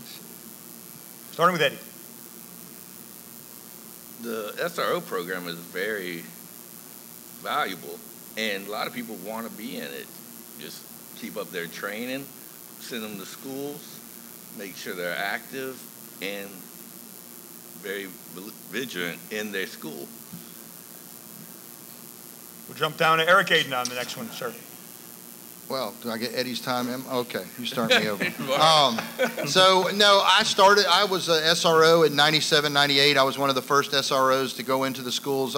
It was one of the most, to be honest, at that time, people didn't really know what SROs were supposed to do. The principals didn't know, the teachers. I remember having the same cafeteria lady that gave me my 25-cent milkshake say, "You have a gun on." I said, "Yeah, I got a badge too. That's my job." Well, then I got to learn that I could mentor with children. It is the biggest, it's the largest division we have. And as far as their training, it's the highest trained division in our agency short of our SRT program. And we reward them because they don't get shift differential, but it's not, a lot of people go into that thinking it's an 8 to 5 job, 7 to 4 job. It's not. Those folks are going to school at 6 o'clock in the morning and they're at a ball game till 10 o'clock at night. We try to reward them to try and entice them to come into the SRO program. We give them a 3% stipend over and above their salary. And by the way, look up the salaries. We're the highest paid agency around. Ron, same question, my friend. You know, I think the SRO program is a phenomenal program. Probably over the last 20 years, I've been doing DUI mock crashes, and I've gone to high schools and talked to kids. And during that time frame, I've met a lot of school resource officers, phenomenal people. And as young as I might look, you know, I've got a 9-year-old that I acquired several years ago through adoption, and he goes to an elementary school in Christian. And I have yet to see the same SRO at that school for any lengthy period of time. Every time I go through the drop-off line there's a different SRO there. So I say that to say this: we obviously need to make sure that we focus on people that want to be in that program. It's a phenomenal program. It's touching kids and letting them know what law enforcement's about. And I know a lot of SROs in Okaloosa County. I've been able to talk to a lot of them. A lot of them enjoy their job and what they're able to touch and the families that they're able to touch. So I'm 110% supportive of the SRO program and want to see it successful. Keith Wood. Eric, how do we address the overcrowding of the jail? Oh my Lord. They need a jail something fierce. You know, I know that's not falls under me. There's 7 or 8 jails that do not fall under the sheriff around the state, but not only am I good friends with Nolan Weeks, the director of the jail, but also he was a product of the sheriff's office like me, came up through the sheriff's office, and he's doing a wonderful job with what he has, but I toured that facility. I mean, Shawshank Redemption looks better than our jail. And it is a very, very scary place, and I understand it's not about that we want to make things great for inmates, but they're people too, and most of the people that come into that facility for a crime are committing minor crimes. Now, we do house some major violent criminals, I mean, for at least a short period of time before they go to prison, but most of those are in for nonviolent crimes. Maybe it's drugs, whatever the case may be, but it's more so to provide a good, safe place and a comfortable environment for these first responders that are working in the correction field, and we really need to do something about it. Thanks. Ronald? Me? Yes. It's horrible. So I've been in there multiple times, and you know, probably the last 5 or 6 times I've been in there, I've gone in there to actually interview inmates. And you know, you look up at the ceiling and you see water stains, and you know, I mean, that place is sitting on a marsh pit. I mean, I can only imagine. I feel the floor like sinking up underneath my feet as I walk inside the jail. You know, my hat's off to Nolan Weeks. You know, I know anybody that works in that jail has got to be concerned. But, I mean, it is what it is. And listen, I support a new jail. It's going to cost money. I mean, my hat's off to the Board of County Commissioners for them coming up with a plan of how they're going to replace it. But you know, as my opponent said, hey, these people that are in that jail are humans. and they deserve to be treated with some sort of dignity. So they need to do something with it. Thank you. Eddie? We need a new jail. But I agree. It's been a long time since I've been in there, dropping somebody off when I was at work. But it definitely needs a new jail. From what I understand, the kitchen just started working again. It was out for so long. The conditions are horrible. It's overcrowded. A lot of those people aren't even convicted yet. They're just waiting for court. So some might get found not guilty, but then they're living in these kind of conditions during their period of waiting for court. They deserve better, but the county and the corrections officers and Nolan Weeks, they all need a better work environment to work in. So yes, definitely need a new jail. Here we go. Gentlemen, thank you for that. It's now time for our 2-minute close. Each person has 2 minutes to summarize your talents and why you should be selected sheriff. Who goes first, Melissa? Ron, please. Ron, all right. Ron Livingston, please, your 2-minute close, sir. I appreciate that. Thank you, man. So my name's Ron Livingston. Obviously, like I told you earlier, I spent 32 years in law enforcement. I've been a public servant for the state of Florida for the last 32 years. I've only worked at one agency, and that was the Florida Highway Patrol. I've been a supervisor for over 25 years of that 32 years. With that being said, I've been a instructor for over 20 plus years in every discipline of law enforcement. I'm a third-generation law enforcement officer. It's in my blood. That's all I know. And I want to bring my leadership style to Okaloosa County. I want to focus right here at home. I focused all over the state of Florida, but I want to focus here.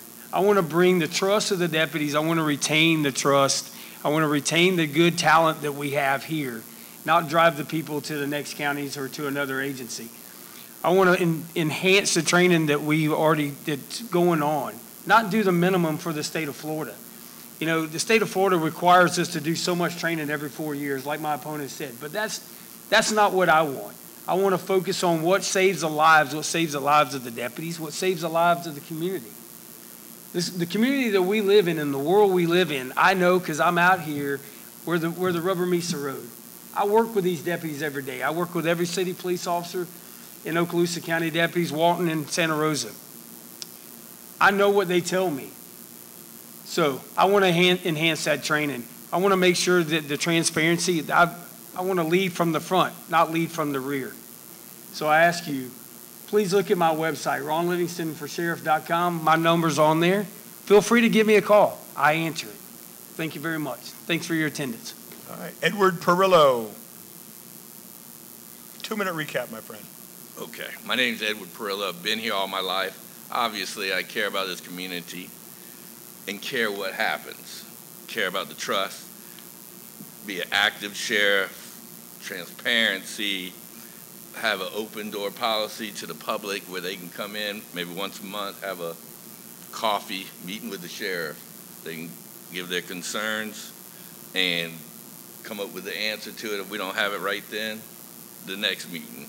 And that means I'll be at these meetings, not my higher-ups, my command staff.